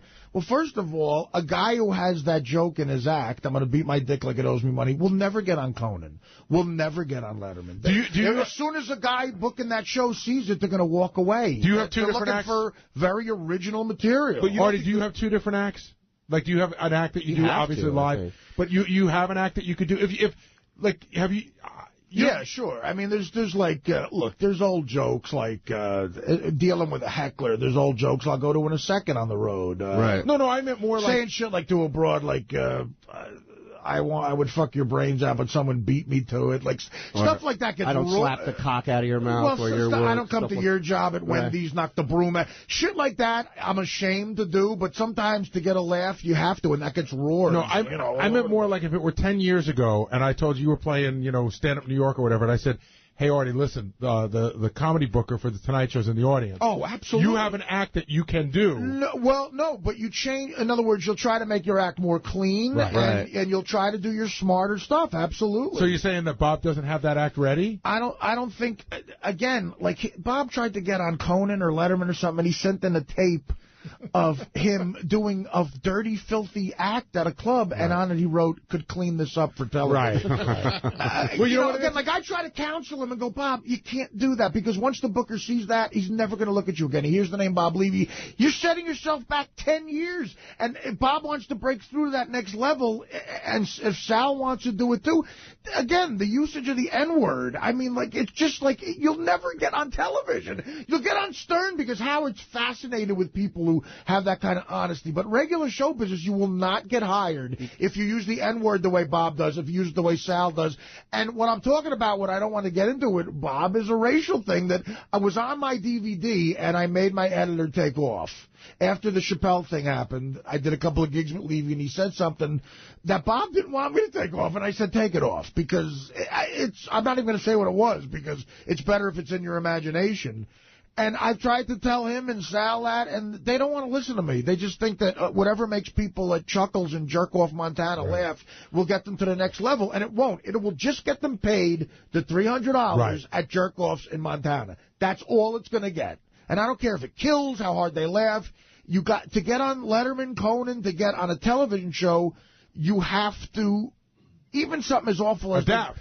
Even if something as awful as those Guys' Choice Awards I just did, even to get a gig like that, you have to have more original, smarter shit. You just have to. I met Buddy Hackett in Vegas, who is like the king of filthy comics, and I asked him the difference between clean comics, dirty comics, what do you think you should do? And he looked right at me. He said, if you can work clean, you can work anywhere. That's the bottom line. And once you've established yourself, then you can do your own thing. But Buddy Hackett's a bad example. Buddy Hackett's a guy from the old school. He tells old jokes. You know what I mean? And those guys used to be rewarded. But since George Carlin and Richard Pryor came in, and it became more about, the singer-songwriters, the same thing, writing your own stuff that you do in your act. But since that guard came about, it's just, to get into mainstream the way Hackett did, you can't be the guy telling old jokes. And you could be dirty, but you're going to get on HBO. You're not going to get, and you're not going to get corporate gigs. But now there's corporate gigs that let dirty shit happen as long as it's a different world. Let's work some calls in, guys. Roscoe in Philly, you're on the wrap-up show.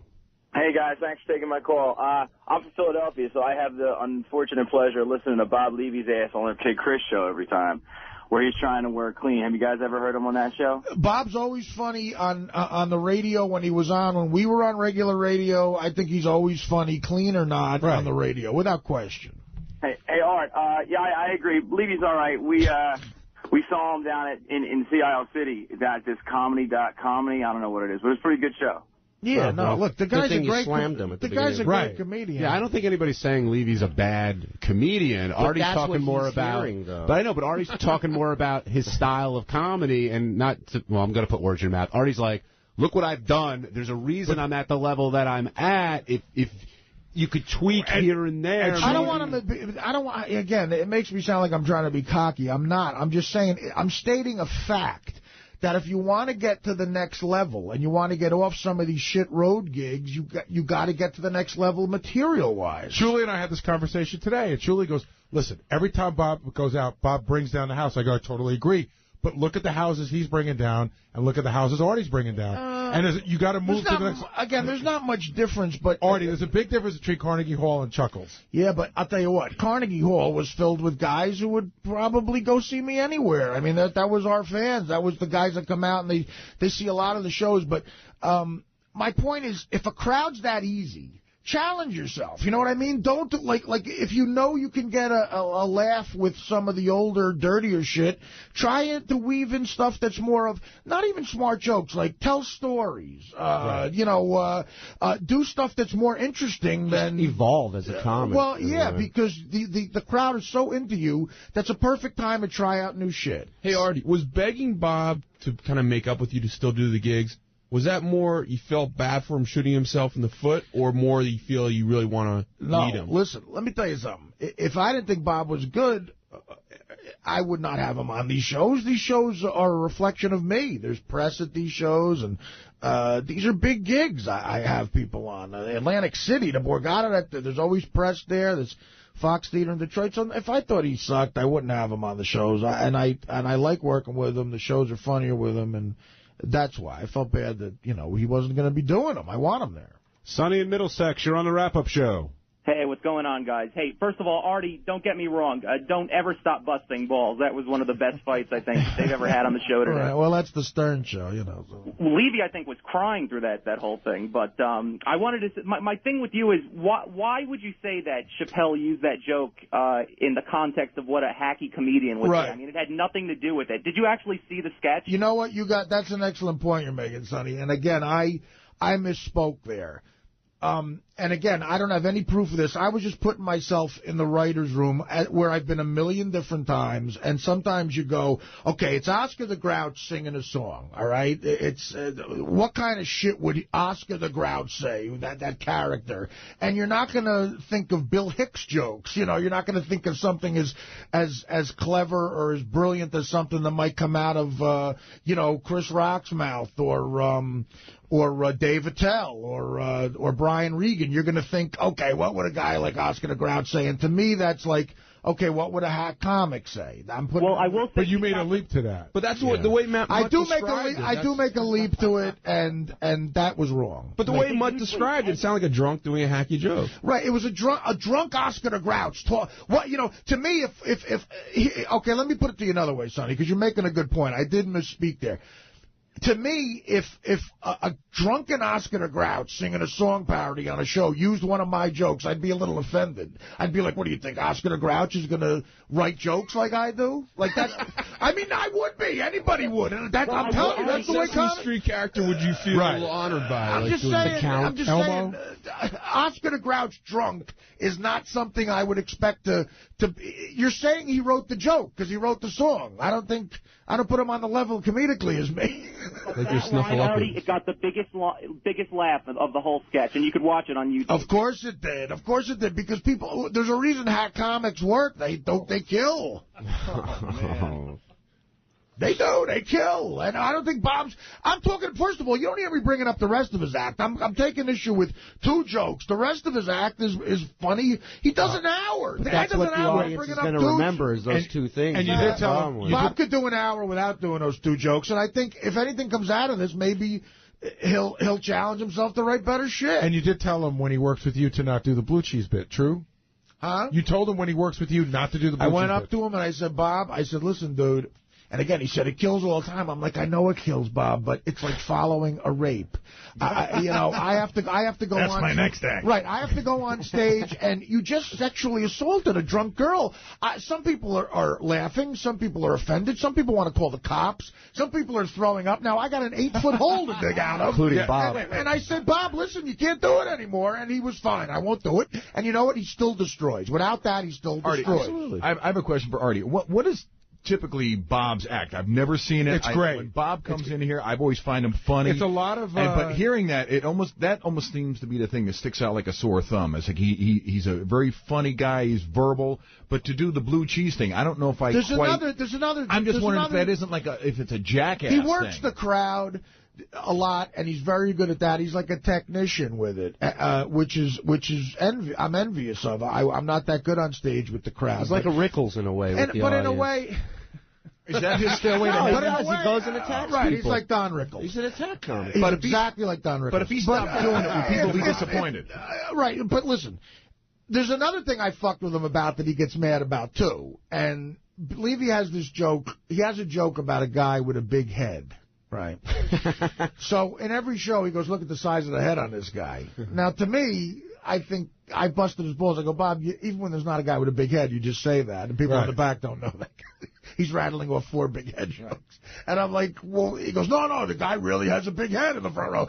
And I'm like, well, there's times I've seen that there's no guy with a big head. You just point to a guy, and he's looking around, do I have a big head? The biggest head in the room. Right, and then he just does 4 big head jokes. And I busted his balls about that, too, and he gets mad, and I stop. I love busting his chops about it. What do you want me to tell you? Bob's act is, he is sort of like what you hear on Miserable Men. He talks about relationships, and he talks about women. It's a dirty act, but I think it's very funny. I mean, he's creepy, he's angry, and he attacks the audience, and he makes them feel a part of the show. Listen, I'm going to give you an example. I'm going to give you an example of some of the greatest. He's written jokes. I heard jokes that he hadn't done before a couple of times that when he's just riffing on stage, and I go, Bob, and Bob is bullshitting if he says this isn't true. I pulled him aside and go, Bob, that last line you did was fucking amazing. You should do that all the time. So he's great. I'm talking about one joke. I'm not sitting here going, he's got an hour of hack shit. You go see Bob, you're going to hurt your gut laughing. I'm taking issue with 2 jokes, and I'm busting a comedian's balls away. Noel, who's a friend, I'm busting his chops. He takes it way too wrong. All right, we're going to take a break. When we come back... Wait a second. Artie? He's not a hack comedian. He's a great comedian who does a couple of hack lines, and I think maybe he can improve on that. That's exactly what I think. Sounds like Imus. That's the best way. But you know what, Fred, I know, but that's the best way I can describe what I'm talking about. He's a great comic. He did a bad thing. Artie, I know you have to go now. You going to be playing the Funny Bone soon? Actually, the only way to be a funny bone is if I fuck this club. Steve Langford, Howard 100 News. All right, Steve. How many pull-ups are you going to do for us? 0. Yeah. Just some of the stories we're working on in the Howard 100 newsroom. The not-so-jolly Green Mountain Giant in court. Bigfoot pleading guilty to possession of marijuana and fined $141. Oh, he doesn't have that. Cops finding 0.1 of a gram of pot in his Cadillac, pulling him over because of a missing license plate. Bigfoot explaining he uses one plate on his Cadillac, the other on his Geo Metro. Oh, he's got 2 cars. Wow. That's impressive. The Stern Show's sad sack Sasquatch saying he's trying to get his life together, going to see a shrink August 14th. Oh, good. I feel bad for him. I really do. He's confused. He's like this big confused dude. And he's all alone. Yeah. What else you got? Also today, the killers of comedy on the warpath. The Reverend Bob Shuley, Sal, and Richard blowing their stacks over comments made by Artie Lang on the Raw Dog channel, reportedly calling the killers of comedy the Hackpack. It's a better name, you got to admit it. It is good. Kidding around is one thing, but is this bad for business? No. Oh, yes. There goes Bob Levy again. He always thinks you're hurting his business. No. Well, Bob really just thinks that most of the jokes are aimed at him. I know. I mean, it was so joking around. It's just, I mean, come on, can we grow up here? He feels Artie doesn't have respect for what he does. Mm-hmm. Howard, I don't want to slow you down, but Shuley's out here, and he's, like, genuinely angry, not, like, fucking around angry. He says, even though Artie says it's a joke, he always seems to take jokes at their expense. Bring him in. I don't understand. I mean, you know. Let's give this a few minutes, Robin. All right. Let's see where they Shuley, you have your time with Artie. Go ahead. I just want to say, you know, like, he's very nice to us. He asks us to work with him and do shows with him, and that's great. And, you know, we all bust each other's balls behind the scenes, but when he's on the air and stuff, he takes shots at us, and it's like, this is, you know, we're doing a comedy tour. It's like you're sitting there saying that basically we suck. No, you're trying to sell tickets. I don't know if I said that. I mean, you work with me all the time. Why would I put you on the show if I think you suck? Well, that's what I was asking myself when I heard you make that comment then you yesterday. Might come to the conclusion that I'm joking around. But why do you have to do it on the air all the time, man? I'm like, sorry. But like, no, it's the same thing with Levy. A couple weeks ago, you said the same exact thing about him. Now, Hackpack was a new thing. I thought that was funny.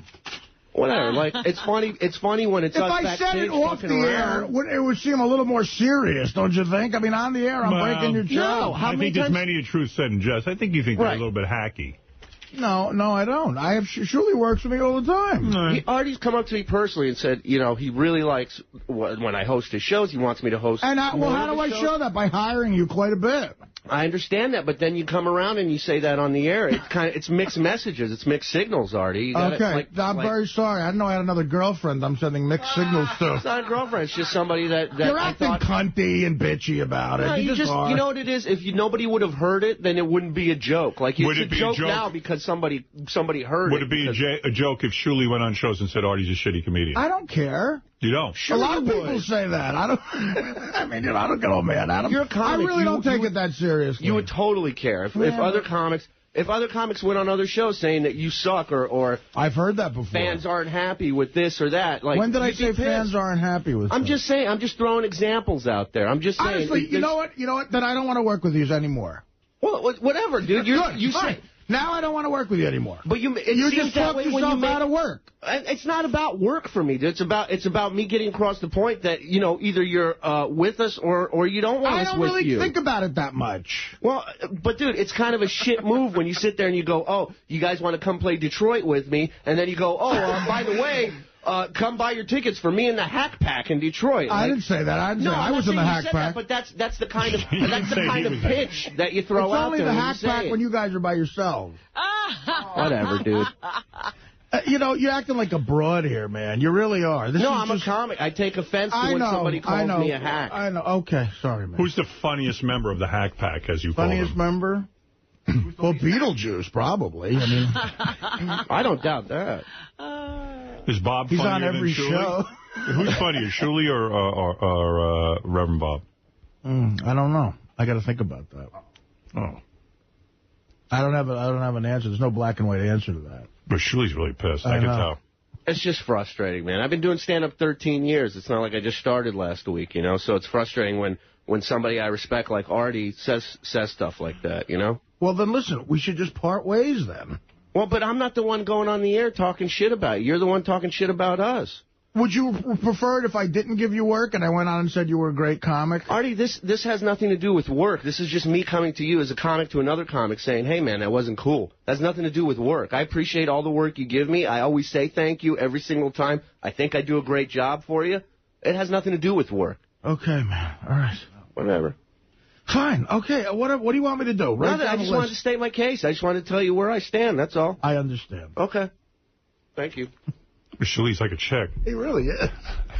They all are. Levy's like a woman, too. I mean, you know what? If we sat there, if we got on the air... Play the tape of me on that show. It's joking around. But, Artie, you don't understand. There's a huge percentage of people that listen to this show that whatever comes out of your mouth is gospel to them. Okay, this is the same argument. This is the same argument like the last roast. People were afraid to laugh at jokes about me. No, I don't even know what... I don't know what that is so ridiculous. It's, Artie, it's absolutely true. It's you think it's affecting your business? You guys do a lot of business, I thought. We do a lot of business, so but when you go on the air and go, these guys are the Hackpack, that's not an advertisement saying it's a great show, go buy tickets. Mm-hmm. Is it? No, I mean, I'm kidding around. I tend to... But what I'm saying is there's sometimes... Ralph, what do you think? Sometimes on the Raw Dog Comedy Channel, sometimes I joke around. Go ahead. What? Shuli knows the thing. Is it Artie's job to do advertisements for you? I mean, he's making a joke. No, but does he have to put us down? Shuli, just let me get my point out. I don't see how you guys can sit. First of all, Artie, the Hackpack, that's brilliant. I mean, whatever. I mean, I don't know how you guys you bust balls, and that's what you do. And I think anybody who listens to this show knows that. It's like do it off the air. I don't get what you're saying. No, I mean, it's busting balls. But we do it in a way where it doesn't affect business, dude. It doesn't. We're all on the same team, man. We're all on the same team, bro. We're all working together. Yeah, why would you hammer somebody on the air and say something that's not necessarily true? But Artie puts himself down. But you sound I put myself down all the time. I put myself down, too. All the comics put themselves down. Julie, you sound whiny. You come off like... Ralph, if anybody would know what a fucking cunt would sound like, it'd be you. So just keep it down. No, don't do that. And don't call me a cunt. That might affect Ralph's cunt business. Yeah. Sorry. Look, you know what? I could easily smile in somebody's face one day and then go on the air and trash them, which seems to be the MO around here, and I'm not going to do that. If he said that Ralph was a shitty stylist, he'd be upset. Oh, absolutely. And I told him that. Oh, sure you do. Sure you do. You could say that. Ralph, you remember when we first started, when you first came up here, before even Howard was on, the Serious News team was here working. Ralph gets out of the elevator. One of the reporters goes to interview him, and she goes, you're Howard's makeup artist? And he goes, no, I'm Howard's stylist. And he wouldn't talk to her after that. He refused to interview her. You know what, Julie? No, she wanted to ask, I didn't know who this fucking broad was. She wanted to ask me questions about the work that I do with Howard, which is private, and I was going to answer a bunch of fucking questions. So you were being cunty, weren't you? No, I wasn't. Yes, you were, Ralph. That's being protective of my client, dummy. Well, I'm being protective of my comedy and my material and comedy. With all sincerity, in your opinion, are they kind of hacky, these guys? No, I said that because I know they're very sensitive to that, and I was kidding around and joking around. But apparently, you know, I don't want to. You know what, Artie? Ever since Sal, you said you were dedicated. You're dedicated. You're going to a mozzarella farm. You're sleeping through half the show. You're not that fucking talented, Artie. You are so unloyal. It's See, this aggravates the shit out of me. Good. I'm glad. I hope it burns your thick fat. You. I may not really go to a mozzarella farm. That was a joke, too. You are the biggest mama's boy. Talk about cunts. You, mommy. You'll never have a wife, Artie. You'll never have a wife. You're unloyal. You're not a good friend. You do something good one day, and the next day you pull it out from someone. I wasn't going to call, Artie, but I had to call because you are so unloyal. It sickens me. Marianne, part of the smelly cunt pack. That's... All right, there you go. Hey, Howard, can I say something? Yeah, let's go to Mutt for 1 second. Okay, Mutt, sure. go ahead. Hey, guys. Shirley, weren't you guys busting my balls on the way I run my website and host my show this weekend? Were we busting your balls about the way you run your website and how you host your show? I guess so, yeah. I mean, it was all in good fun, but basically that was an attack on me saying I don't let people have opinions. But do people pay... See, surely, why is that okay? Why do you attack Mutt? It's going to make him feel bad. Right. Well, I know Mutt's a celebrity, and I apologize Mutt is a celebrity on the channel. Well, now you're surely, what kind of celebrity are you? You're as big a celebrity as Mutt is. I don't even see myself as a celebrity, man. What are we talking to you for? Well, good question. Why are you having me on your fucking shows, then? I don't know. I hired a guy a bunch of times, and he's pissed at me. Well, yeah, because Artie, let me ask you this. Mutt's making a good point. Everybody is getting a little, I don't know, dude. What does the word hack mean to you? This hack thing, you guys don't even know what hack means. Sal uses it. I don't think you know whenever what Sal it means. uses it, he uses it in the wrong. It's so funny. No, he uses it on you. It's right. But it is some part of Mutt's livelihood when you sit there. Of course it is. Mutt's life, to a certain extent now, is running that right, but website. But Mutt was on the air with us, number one, who had a chance to talk and speak his case and say his side of the story. I didn't say it secretly. I said it on the show that you heard. Yeah, but first of all, let me finish. Mutt was on the air with us. Serious. I didn't go on there with the intent. Let's go to Sal. Sal wants to. Let Sal weigh in on that. Artie, let Sal win your argument. Yeah, here we go. I mean, you're a generous guy. You put us on the shows and everything, and you're great to us. But it is mixed signals because the issue here is we're not like you. We're not like you. We're not mixed signals. Hold on. Let me explain, please. We don't have the clout you have. We don't have the strength of the audience that you have. You've earned it. But the thing is that we're guys with families, and we're trying to make a living. And it would take me 80 shows to make an eighth of what you make. And we put a good ticket out there. We put on a solid show. We travel the country. Who is saying any different? But nobody. But when you're going out there, constantly calling Levy a hack. And constantly? Well, he say that in the roast. I say it in the roast. No, I say it in the fucking... But, Artie, you apologized to him just last month saying you would never happen again. So I'm just saying that we put on a good quality show for the fans, and we're there for them. And what you saying, Hackpack, it doesn't help. All right, let's move on. Let's go back to Steve Langford. Shuli, thank you. I respect what you have to say. Shuli is upset. I could see he didn't crack a smile during that. I don't think anything. And he is upset. I see him leaving upset. Well, no, I mean, I don't think I can work with the guys anymore. Really? Right. Well, there you go. Yeah, I wrote jokes for your Donald Trump roast that made the Daily News. I wrote jokes for you for... Wait, but you're laughing now, but, I think you take me seriously. What does that have to do with anything? But every opportunity you have, you call everybody a hack. The only people you don't call a hack is Nick DiPaolo and Greg Fitzsimmons. But everybody in this family, in this environment, you're constantly digging at and using the excuse it's a joke. So I don't get it. I think you're great, and I admire what you do for me. But I just be honest. Like, how do you really feel? He told you. You're a hack. Well, no. Right. I'll take it. I don't know, Sal. How do I really feel? Can we go to therapy together and figure this out? All right. I think if I tell a guy, loved. I guess so. People are offended. I mean, I don't think there's one person in our audience who, because I said Hackpack, would not go see those guys perform. I just don't see that. And if they're starting to see it... I'm not going to go see them because he said that. It leads me to believe they're no good. Why should I waste my time? It was such a joke. It was joking around. So you're saying you don't really feel that way? Yeah, I mean, and how many times do we say that shit on roast? We're roasting each other. Bob Levy is the guy who hosts roasts. I mean, can I give you a list of subjects I don't want you to talk about? Sal? All right, well, Sal is gone. I've dismissed him. Steve, what else do you have in the news? Also, the Artie Lang mugshot. LAPD saying it will not release Artie's arrest photo from that 1996 cocaine bust. I've got why everyone else's is available. I got an email from a guy. Maybe Gary can follow up on this. This guy doesn't want to be identified on the air. He's in law enforcement and claims that he can get Artie's mugshot for us. He needs a little more information. What does he need? We'll talk to him. Let's see, he has to get... Steve. I need more info. If Artie's interested, have someone contact you. Okay, so, Gary, here, contact this guy and see if he's for real. I was arrested in Hollywood. It's technically in Hollywood, California, on the corner of Vine and Melrose. But it was LAPD that got you, I think. I'm sure it was. I was taken to L.A. County Jail. That's where I was booked. And it was, I think, November the 14th, 1996. Now, here's what they told me yesterday. They're citing a ban on releasing mugshots, the department claiming, after O.J.'s puss was altered by Time magazine to make him look more black in 1994. Well, that I'm not going to tolerate either.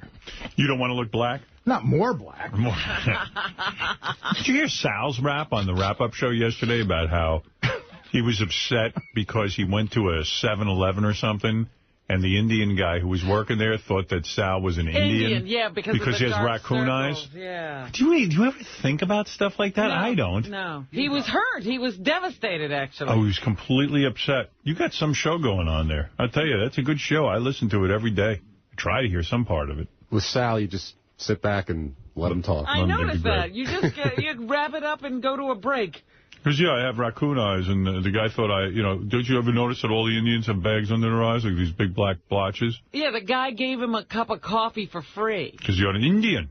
Because you're one of us. And wait a minute. Sal was offended. Sal came to the conclusion that that's why he thought he was an Indian, or the guy told him? No, he said, why is it... I got the tape if you want to hear it. Gary... This is who I'm arguing with. All right, here you go. I got it. Listen to this. Takes about a minute and a half. I like how Sal calls himself the White Devil. But then, the other day, didn't you go into a deli and some Indian guy started talking Indian to you? No, I don't know what happened. You know my black raccoon eyes that drive me crazy? Yeah. I go to a Dunkin' Donuts by my house. It's all run by the Indians. So I Which ones? In the turban-wearing ones. Okay. So, as opposed to the... Yeah, right, exactly. So, they're all run by them. You know. So what happened? The carpet riders, Jason. Thank you. So, and they're all run by them. This one is run by all of them. Got it. You're brilliant. I don't even want to tell the story. It breaks my heart. So I order a coffee, and the guy goes, "Hey, for you on the house." So I go, what? I go, yeah, guys, he's a coming. So I go, what? I go, for me? I go, no. What? I go, really? I go, for me? He goes, hey, you Indian, right? And I wanted the coffee, but I didn't want to insult him. And, I go, yeah, I am. And I took the coffee, I turned around, I walked out, and I was on the verge of tears. You were depressed because the guy thought you looked Indian? Yeah, you know those Indians. They all have those fucking rings around their goddamn eyes. I thought that the joke was going to be you could have the coffee for free because you look tired, because you have the rings around your eyes. No, because he thought I was one of him. Can you imagine? Wow. He's upset. He's actually wrecked because someone thinks he looks Indian? He's devastated that he wasn't seen as a white man. So the guy made reference to Sal's eyes, correct? Or no? Because I'm hearing that Sal just came up with that. He came up. Sal came up with it. Which makes it even more crazy. I mean, the guy thought Sal was an Indian, and Sal drew the conclusion that because they all have raccoon eyes. Yeah. Right. He draws wild conclusions. Anything else, Steve? The Jackie puppet. The Jackie puppet. You smell. Let's go through all the stereotypes. Go ahead. The Jackie Puppet update. The Howard 100 News tip line getting swamped with leads on the missing doll. Almost all of the tips useless. Gary and Doug conferencing again in their efforts to find the Jackie Puppet. Now about to scan videotapes in the Howard TV vault to try to determine when the poor puppet was last seen in the studio. If you have real information about the Jackie Puppet, call the Howard 100 News tip line, 877-33-SIRIUS, choose channel 100, or email us at howard100news@sirius-radio.com. All right, thank you, Steve. Can I tell you exactly, now because I'm like what Shuley just sort of talked himself out of right now? Yeah. So for the New York Comedy Festival, last year I did Carnegie Hall, right? Yeah. So now this year... I like that this is eating you up. No, wait. But listen. So now this year... they want me to host a show, which is going to be like the centerpiece of the whole festival, a town hall, where I host it. I come out, I do 15 minutes, and I pick 4 of my favorite comics to showcase that night on the festival. It's a big press thing, a lot of attention, because they get a lot of press for those festivals. And I honestly, and Teddy can bring in the fucking list. On the list was Shuley and Levy. Wow. That I pre-wrote down. The hack? To have, be...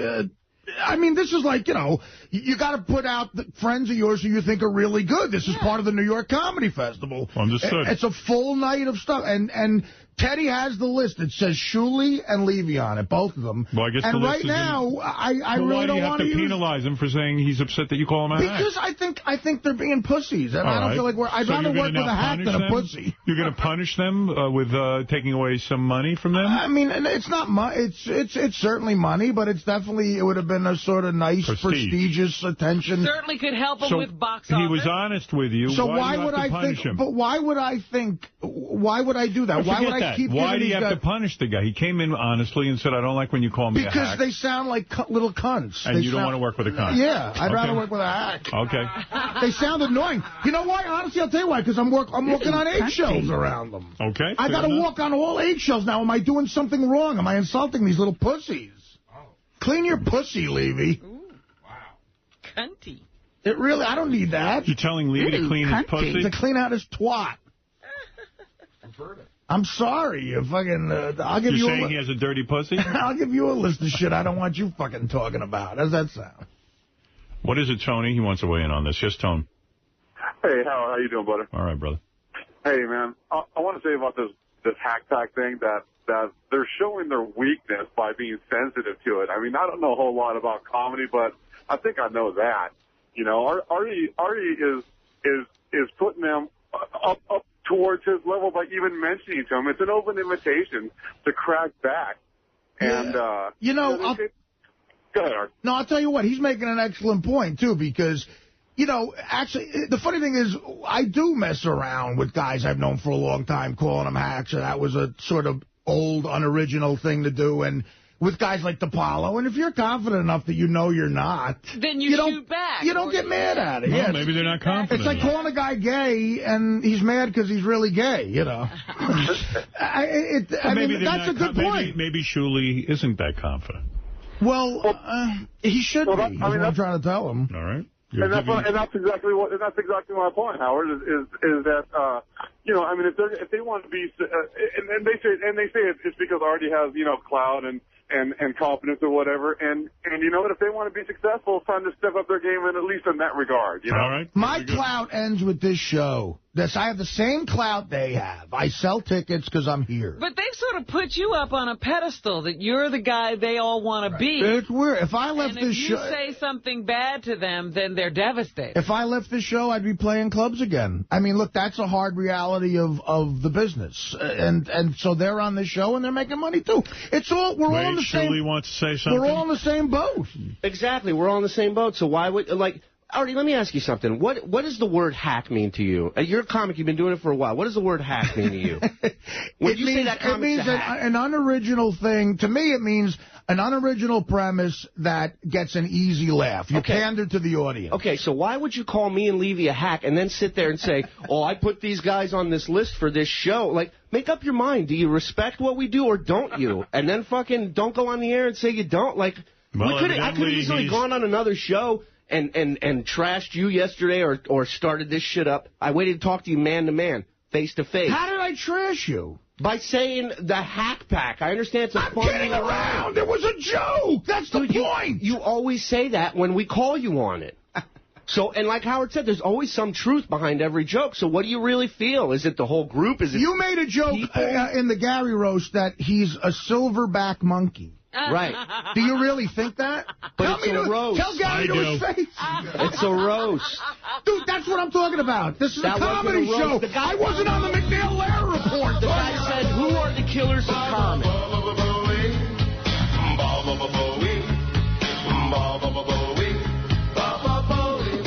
The guy said, who are the killers of comedy? Are those young comics? Who are those guys? You go, oh, I call them the Hackpack. Yeah, it wasn't like that.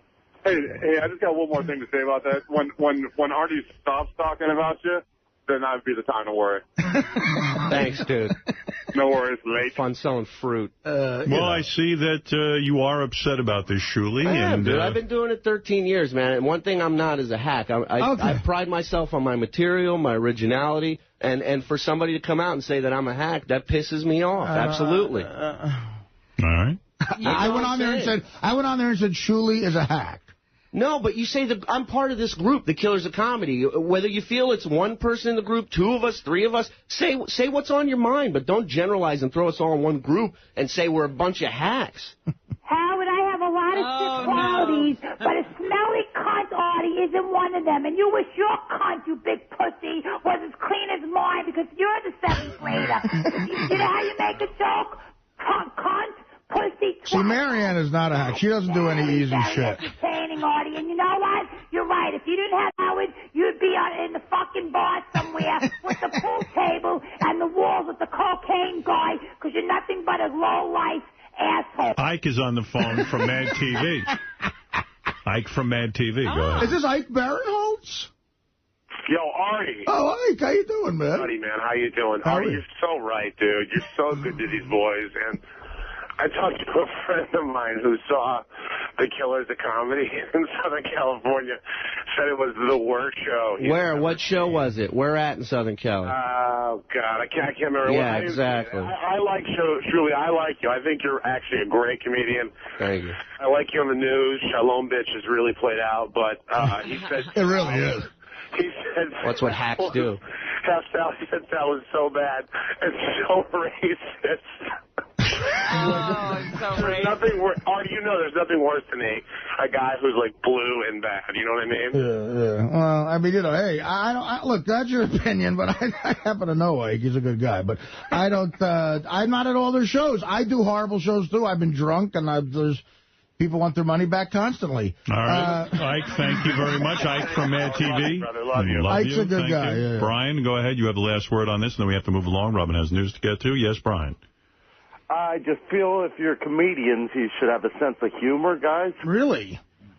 We do, man. I'm saying it again and again and again. It's the same thing before. I mean, if you want to get into overdone stuff, that guy's right.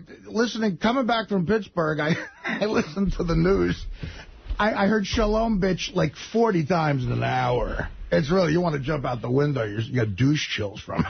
Really? What about when the fans come out of your show and say they've heard the same jokes for the past 3 years? Well, I mean, you know, they shouldn't come to see me twice. All right. Well, they feel it's played out, too, just so you know. Yeah. FYI. I'll try. You should listen to some news reports, man. The Shalom Bitch thing is like... Really? I and it said so much. I mean, sometimes he says it like 8 times in a 20-minute period. Biatch, Shalom Biatch, you know. And I could care less about that. That has no reflection of what kind of comedian I am. Well, I think it does. I don't. I don't at all. I don't think it was funny the first time I heard it. If you're empty-headed enough to hear 2 words, Shalom Bitch, and then base that on who I am as a comic, then that's your fucking problem. I got no time to impress you or try and work with you. I always thought Shalom Bitch was sort of a fun thing. If it wasn't, I would have gotten a memo of some sort to stop doing it. I'm just too lazy to write a memo. All right. I'll stop. Sorry. No. Kidding. Listen to the playback. All right, Brian, thank you.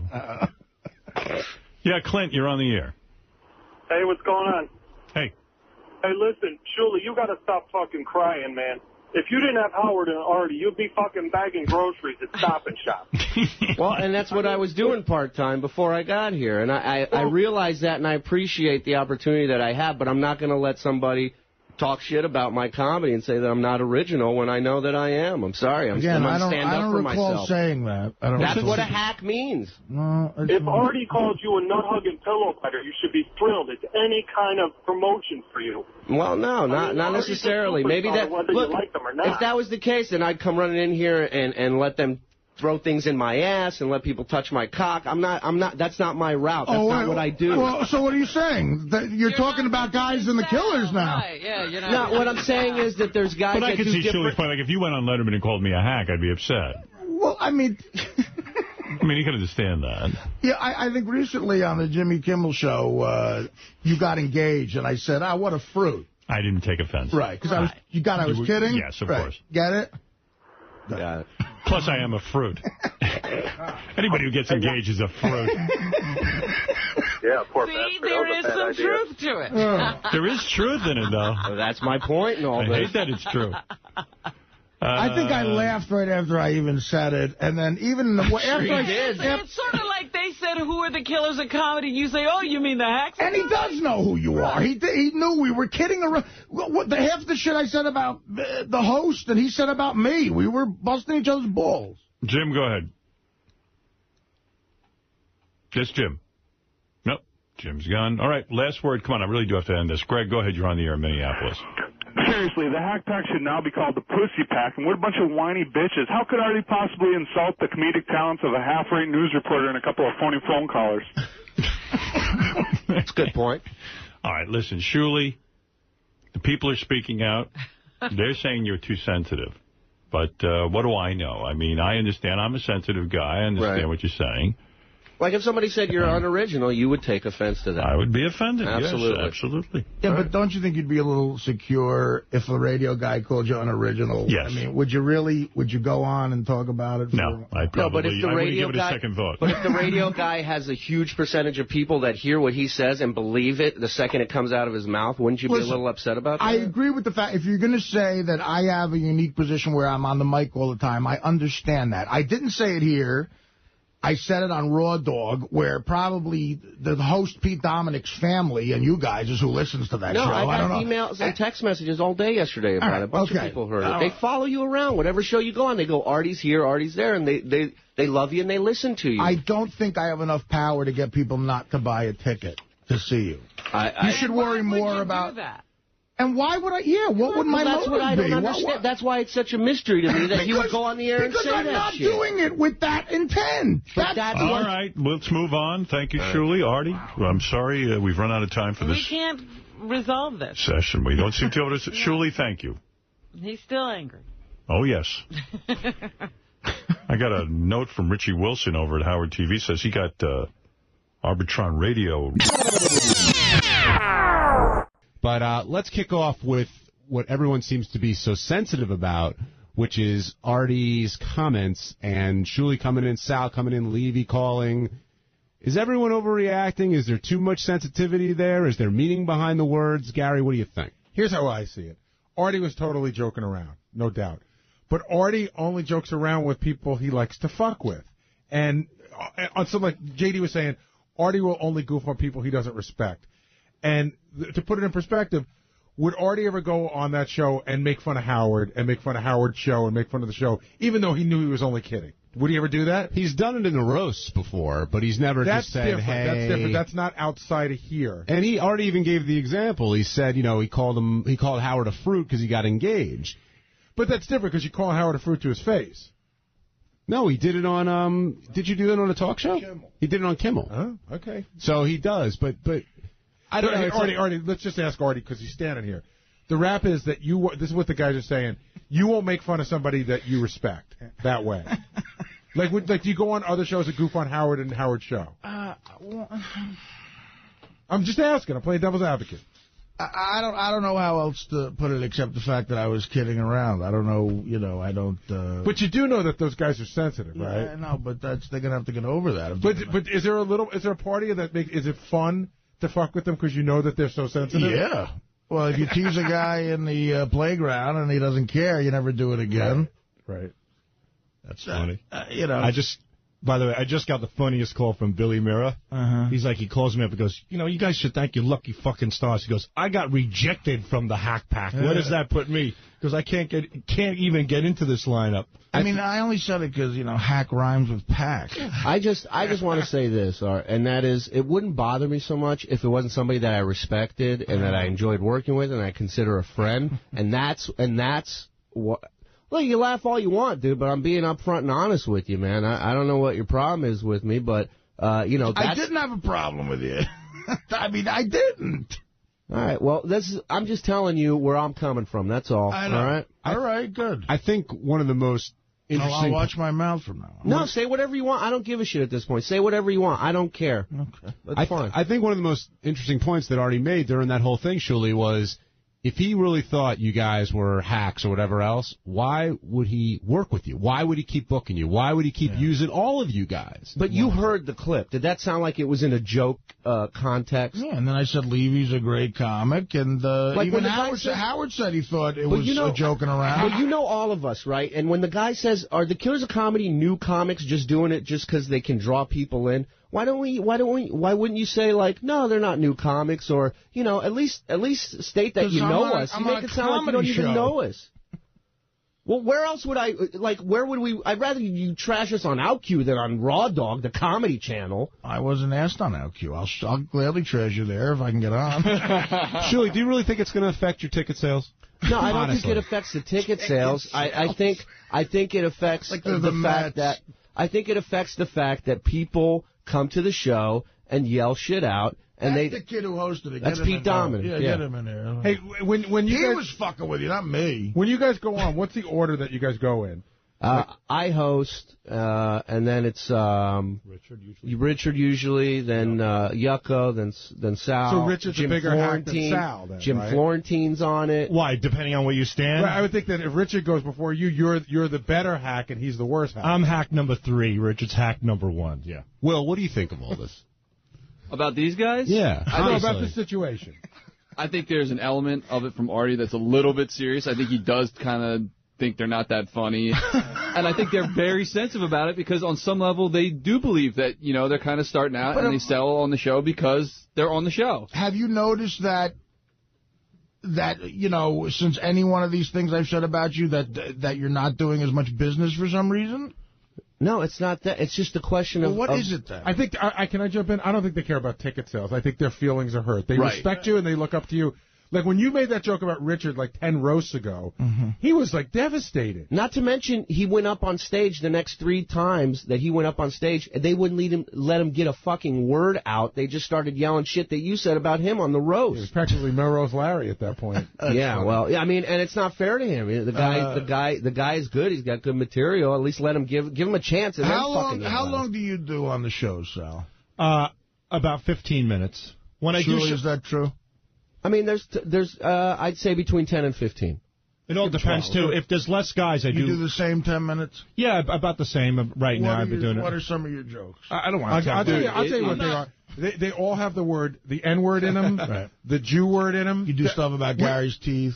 No, not one Gary teeth. No, is that true, Shuli? He doesn't do one. Can you tell me any show stuff? Can you tell me one joke in your act that doesn't bring in some sort of ethnic person? No, but that's like Lisa Lampanelli, that's my thing. That's my forte. I like doing. But he does a lot of relationship stuff that has nothing to do with racial. I tell you, I saw him in AC a few weeks ago, and that set was the most racist. Yeah, it is. It's bad. That's what I thought when I saw you. It was funny, but I mean, geez Louise. What percentage, Will? What percentage of the jokes were racist? 100%. It was all. He went down the list. He went hit the blacks, then he hit the Jews, then he hit the Koreans. What's a black joke you do? I don't know. What is it? You know how it is. I don't know. The one you told me before you're working on, that was funny. The one with the fingers. No, that's one I'm working. You're working on the Pitbull joke, so I was working on It's done. What is it? How's that one go again? The Pitbull joke is the other day I've been very tense lately. So the other day, I can see already. So the other day I'm walking down the street and I see an African American man walking a pit bull, and I ran to the other side of the road because I've heard those things can just go crazy and out of nowhere can kill you. And plus, I've heard the same thing about pit bulls. So now, what's yours? Well, the one I was trying to work on one.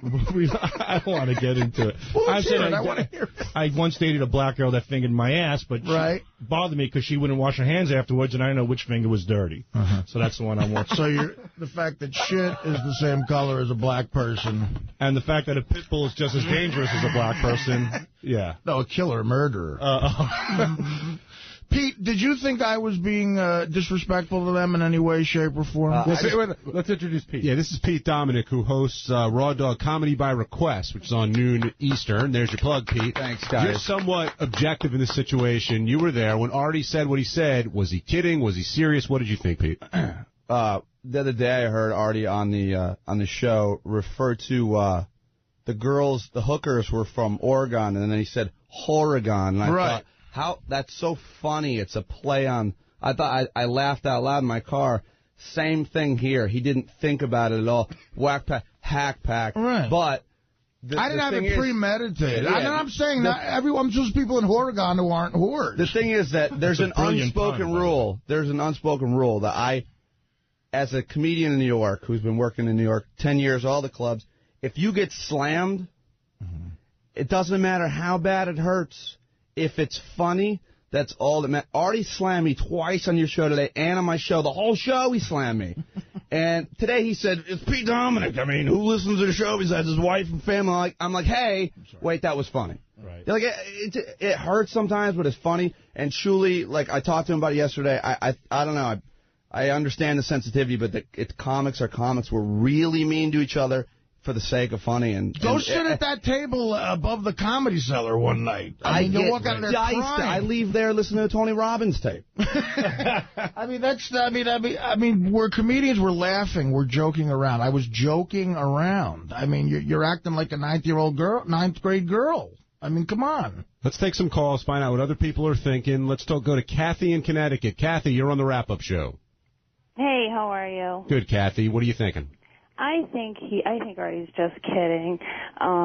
If anything, he knows it strikes a chord with them, and he just wants to see their reaction. But if you know it strikes a chord with somebody, isn't that in an underlying way being a tiny bit mean? And then Pete made a good point too, where I didn't go in there premeditating. Like he brought them up, and I want to go back because I don't know, it's just trying to think on my feet and be funny. I don't think that's brilliantly funny, but it's something I thought of on the spot. If you know it pushes our buttons, and once you push it, like. And then instead of saying I just did it, fat jokes tend to push my buttons, and we get off a lot of them every show. I mean, can I give you guys a list of what I can't talk? You can't talk about with me? I mean, get a thicker skin or shut up. You don't enjoy being asked to be weighed every day? Yeah, I mean, come on. Do I ask you to get on the scale every day? Oh, Shuli, come on. No, do I? But you attacked me as a comic. Do I attack you as a fat guy every day and say get on the scale? No, I don't. You're part of the awful machine that does it, though. All right. David Cleveland, you're on the wrap-up show. How's it going, guys? Good. Hey, I wanted to say real quick, when I was listening to it, I understood both parts. But when they played Artie on the show, as soon as he said that, he goes on to talk about how great Bob is. Right, but see, can I just jump in for a second? I thought that was agreed to. I thought that it was the part that made me think it was more of a dig was because Bob Levy, very funny comedian, he sold jokes to Chappelle, so he's even digging on Bob. He writes jokes for right. I don't know. Which is a very inside joke. First of all, half of the people listening might think he really writes jokes. Exactly. You might have done him a favor. Yeah, because that was an inside thing. And again, it's kidding around. It's stuff I would say at a roast. I mean, every day here is kind of a roast.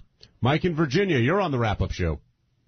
Hey, I just called Artie's phone number, and there's nothing being accepted into his mailbox. It's full already. Yeah, it's all fucked. How long are you going to keep it this way, Artie? Well, this huge business I'm running is at a halt at this point. I mean, Artie, when you gave out the number, I've got to move T-shirts. When you gave out the number, were you thinking, you might have still been thinking terrestrial radio. Were you thinking West Coast feed, 6 plays a day? Were you thinking that? Well, like every 4.5 hours, you won't be able to get in your phone. Well, I think it's probably done. I got to change it, I guess, now. So Owen Wilson's not a pussy after all. Well, no. For other reasons he is, I'm sure. Mike, what do you think of this whole situation? I think it's very fucked up what he did to the Whack Pack. It was supposed to be his friend. The Whack Pack? I would never do that to the Whack Pack. Excuse me, the Hackpack. Thank you. It is catchy. No, but my question is this. That's a great name. Let me ask you this. If you do it like you're saying, to bust our balls, push our buttons. So now the button's been pushed. Now you see we're pissed. Why would you dangle gigs over my head after that and say, look what Shuley talked himself out of? If it's solely just for ball busting purposes. I can be a motherfucker. Okay, so then be honest. How about that? Instead of being a motherfucker, be honest. How am I not being honest? What are you talking about? Because you're saying you're doing it just to bust our balls. You're playing around. It's just a joke. And then when you push the button and I come in and I say, this pissed me off, then you go, well, listen to what Shuley talked himself out of. Listen to these gigs Shuley's not going to be on now. Artie's a kingmaker. Yeah, well, you're putting me in that status for some reason. I don't understand. You said it. I got to go, but I just want to say, him saying that on my show is one thing. You bringing it up and this whole issue on your show, like how many people listen to my show? Dude, I got so many emails and texts yesterday from people the second it came out of his mouth. That's you got a big show people going. Follow him wherever he goes. They follow me. I know, but you saying it, you bringing up the joke he made about you on the Howard Stern show today did 10,000 times more damage than him saying it as a throwaway. Right. The only people who heard it yesterday were Pete's cousin and wife. Exactly. My cousin, I pay for both their subscriptions. It's annoying. Pete, I know you got to go. Give a plug again to your show. 12 noon every day, 12 to 1, Raw Dog 104, and I'll be opening for Artie this weekend. And if you want to punch me in the face, that's fine. He's my new host. What were you doing on that show, Artie? Hosting the Dane Cook versus Harry Shearer playoff? Thanks, Pete, for stopping by. I just lost as the captain of the Italian team. Thank you. All right, let's go back to the phones. Nick in Brooklyn, you're on the wrap-up show. Yeah, how you doing, guys? I'm a big fan. I love your show. And I'm totally on Artie's side. I mean, he's just joking around, busting balls, and Shuley came out looking like some little punk bitch, and that's all he is. And if I was Artie, I wouldn't give him any more gigs, because then Artie would look like a pussy by association. And this guy's old school. Very much. One more thing, he made a fucking comment. Some guy on the phone called up and said that Artie was right, and he was just joking. And then he says something like, oh, go sell your fruit. Like Shuley's better than a fucking fruit vendor. Yeah. I'll tell you what, Shuley, you ain't. You got that right, sir. Good point. Shuley's on his high horse. Thank you, Nick from Brooklyn. I'm better than fruit vendors. It's official. You're no better than Eddie the produce guy. Don't ever forget that. That's for sure. All right, let's take one last call on this. We'll go to Harry in Pittsburgh. Harry, you're on the wrap-up show. Hi, afternoon, guys. Hey, we were down in Pittsburgh for the show, and Artie and them guys came down. And in my opinion, Shuley and Bob Levy, all those guys were a lot funnier than Artie. So, Shuley, don't worry about it. You're there pretty funny guy. See? But it's not a question of that, dude. It's just a question, like I said, it's a guy I respect that I thought was a friend of mine that I felt. But this guy's saying you're funnier than a guy you respect. Yeah, but I'm not. But to me, it's not about me stating that I'm funnier than you. I don't care about that. That's not the issue. You're a peer. You're somebody I respect in this industry. Well, now you're insulting me by calling me your peer. Well, whatever. Then you say that I'm a hack, then that tells me the guy I thought my friend is not my friend and doesn't respect me as a comic. I'm your friend. I'm your friend. I respect you as a comedian. I know we're not bros. He's your very annoyed and tired friend, but he is your friend. This is how women win arguments. They won't shut up. They wear you down. Finally, you go, all right, fine. I'll go to your sister. You seem to be separating yourself, though, from the rest of the guys. Do you feel like... Fine, Julie, I'll go to your wedding. No, I'm doing this for the group. I'm doing this for all of us. I don't feel that anybody in this group is a hack. To me, a hack is somebody who's... But you think you're a better comic than Richard Christie, right? I've been doing it longer, absolutely. So are there different levels? Are you a better comic than Sal? But hold on a second. Doing it longer doesn't make you better. No, I disagree with that, and I think Artie would disagree with that, too. I think the more you do it, the more years you do it, the better you get at it. If you're learning something from the more it. you do it, the better you get at it, but it doesn't always mean just because you've been doing it longer that you're better than someone. Do you think you're... No, I agree. Do you think you're a funnier comedian than Richard? I do, yes. What about Sal? You know, I can answer for that. Let me tell you something. Shuley goes into a venue with 1,000 hungry, rabid fans, and you know how hard it is for a host to get a show rolling. Mm-hmm. Nobody gets them and hooks them quicker than Shuley. He does a phenomenal job. So What does that mean? Thank you for answering the question, Sal. Well, I'm asking Shuli. No one's asking me to answer for him. But I'm just telling you better the comic caliber than of who Sal? Shuli is. I think so. Okay. Listen, I've been to those gigs. It's tough to be the first one out there. You were there and in Tampa. I don't think Sal could walk out first. You know what I mean? It's I think hard, somebody's got to man. come out It's hard. and get it rolling. I think Yes. as soon as Sal comes out, you're predisposed to certain things, and you're going to start yelling crap out. It's a I think tough crowd. Shuli's got to be out very first. tough crowd. And It is. I think that's what it has to do a lot with, is that Shuli kind of separates himself from those guys, and he sees himself as a better comic, and he doesn't want to be lumped in with that quote-unquote hack pack. But I don't think of them as hacks. I want to say that. I don't think Sal, Richard, Bob, anybody, Jim, Yucko, I don't think any of them are I'm not the hacks. only one who calls Levy a hack, by the way. Yeah, but you're a good friend of his, though, bro. Don't you understand that? See, I think Levy's the only one old enough to really be considered a hack. No, but again... I'm joking, Bob. Jeff, like the one I was listening to Roast Week, and Greg Giraldo called him a hack 3 times in his thing. I mean, you know, but he doesn't work with Greg Giraldo every other weekend. Well, you know, that's because Greg thinks he's a hack. I don't. Jeff in Connecticut, what do you think about this conversation?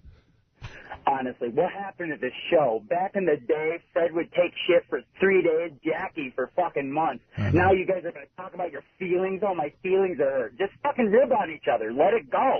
It's true. Is everyone a little too sensitive You here? should keep this bullshit for off the air. No, my vagina has a discharge right now. Creamy discharge. All right. So do you think anybody in the Killers of Comedy is a hack? Who are you asking? Truly. No, I just said I don't think anybody on this bill, Jim Florentine, Yucko, Sal, Richard, Bob, I don't think anybody's a hack on there. So the hack pack is a misnomer. List the comics, number 1 to the last. As far as who's the best comic? Yes. Yeah, that's not the question. That's not. But that's not what I'm here for. Hear it. Well, you started. Let me hear you list it. Let me hear you list it. I think you all suck. Start with So I agree. Start with Mickey Mantle and end with Mendoza. Well, would you put Levy number 1? Would you do that? Absolutely. You would? Absolutely. You're number 2, you think? I think maybe me and Jim might be close. So you're as good as Jim? I think Jim might be a little bit better than me, in my opinion. And then the Mendoza line, is that where it comes in after that point? The Governale line? See, Sal doesn't know baseball, so he doesn't know. I mean, the point is, you guys are drawing that line, not me. We're talking about opinions and stupidity. I thought Mendoza was a fruit vendor. I'm sorry.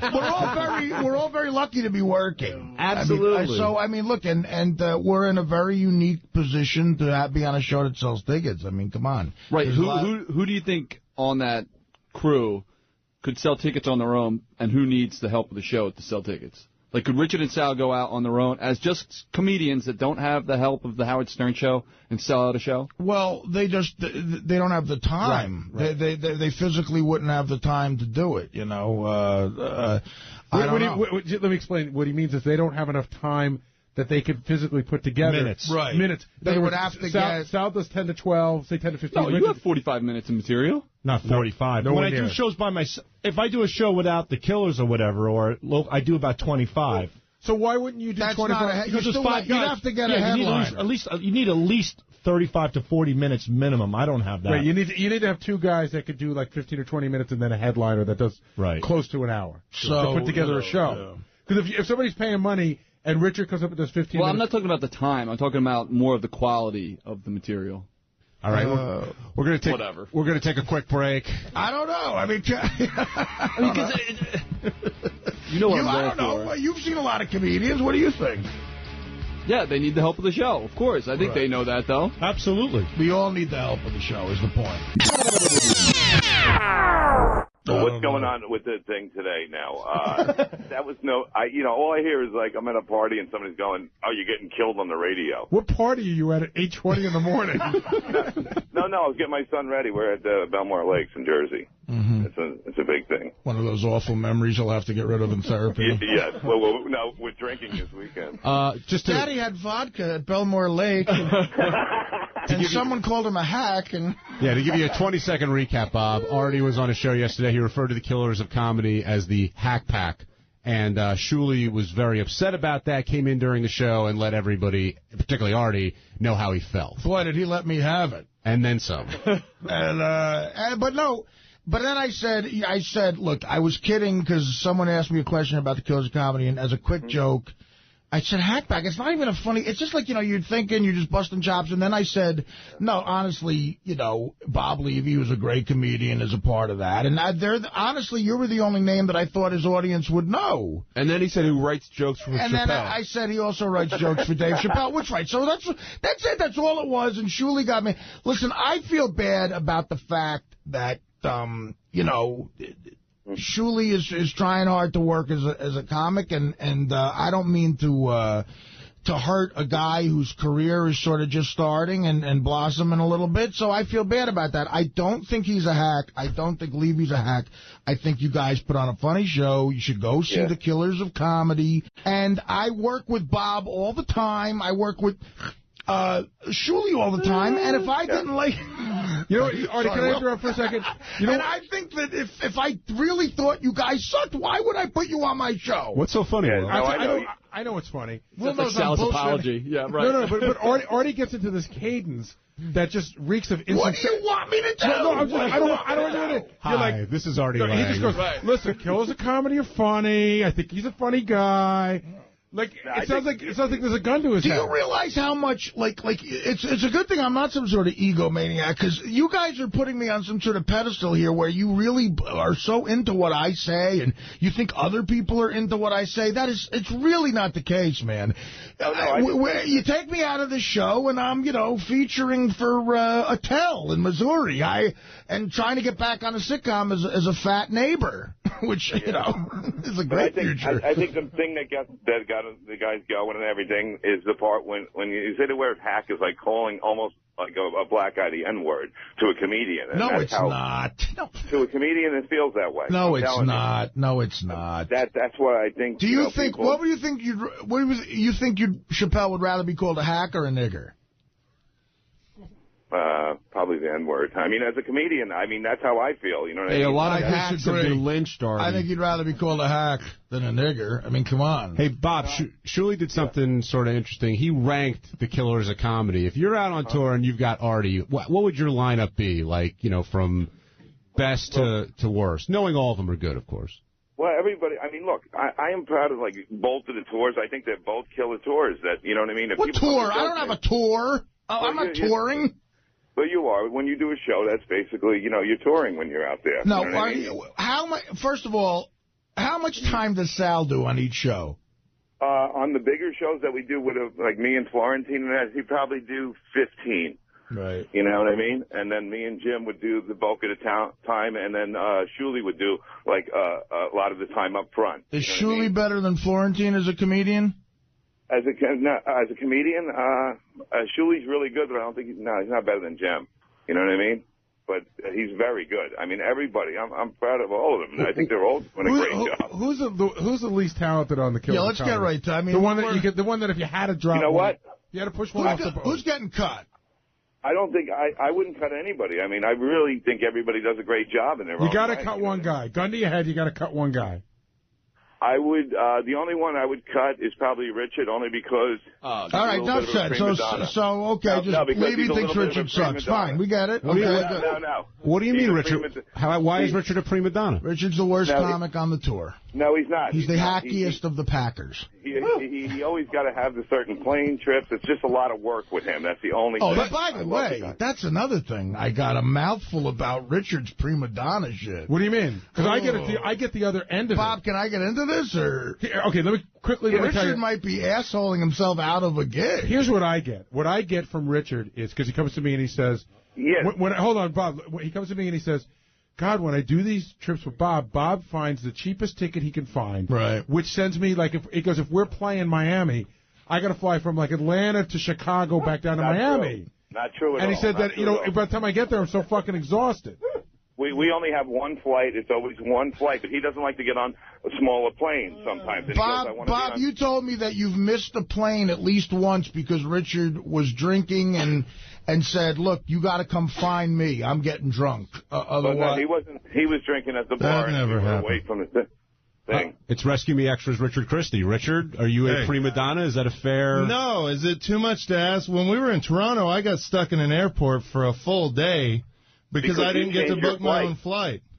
Yeah, but nobody gets to book their own. There's 6 guys. How can you let each Jim person book their Florentine own booked flight? his own flight.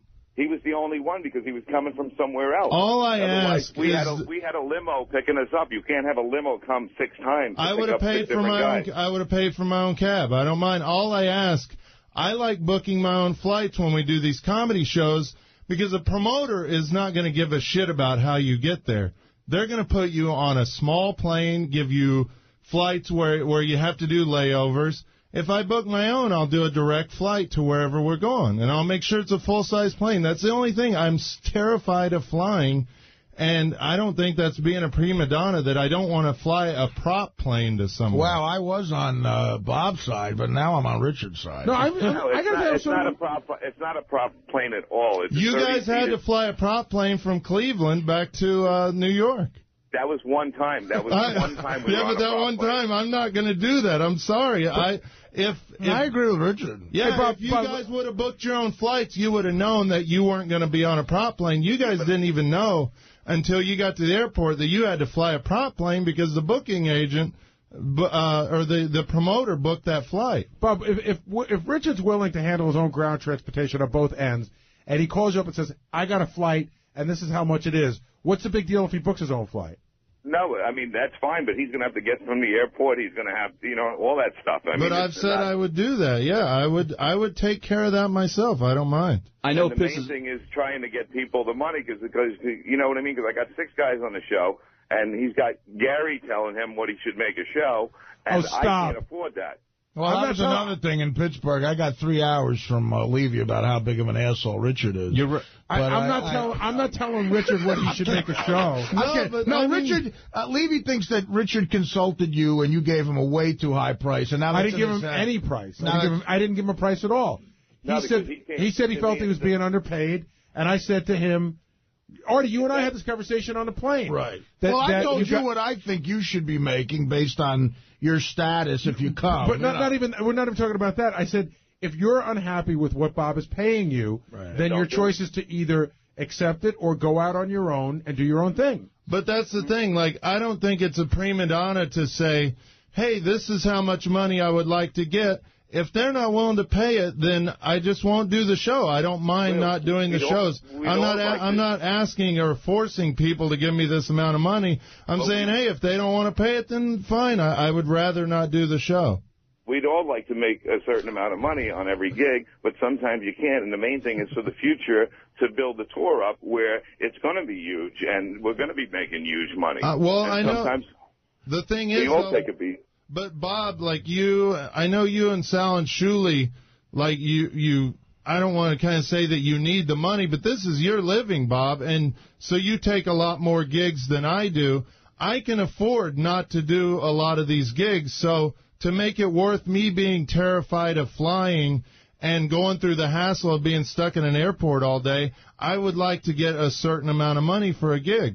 Yeah, Richard told me, he would tell me, this is the only thing I consulted him on, Bob. He would tell me what he would make to go to, say, Los Angeles for the weekend and do 4 shows, and it sounded to me like a very low amount of money. Now, I'm not putting the tour together, and I said, if you don't like that money, then you shouldn't do it. And Richard is such a nice guy, he doesn't want to beg off the tour because then Sal won't be able to go, and Sal really does Wait a minute, why is that? Why do Richard...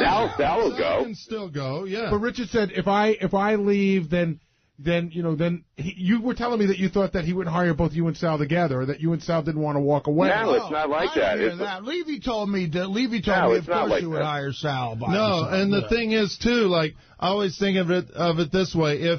If a promoter's not willing to pay me the amount of money I'm asking for, then I won't do the show. I don't mind not doing the show, and then you guys can get more money. Like, I don't mind that. I think that would help you guys out, too. I'm not being a prima donna by asking for a certain amount of money, which, I mean, I realize I'm not very confident in myself, and I don't think I deserve a ton of money, but... Yeah, but it's not about, Richard, it's not about the stand-up. It's the promotion that you bring to these gigs. You and Sal bring the most promotion to everybody, so that's why you're so valuable to the tour. Here's what it is. This is what I think he gets paid a nice amount for doing 10 minutes on a show, and I'm telling you. But it's not just... Hold on, Bob. It's just about the 10 minutes he does.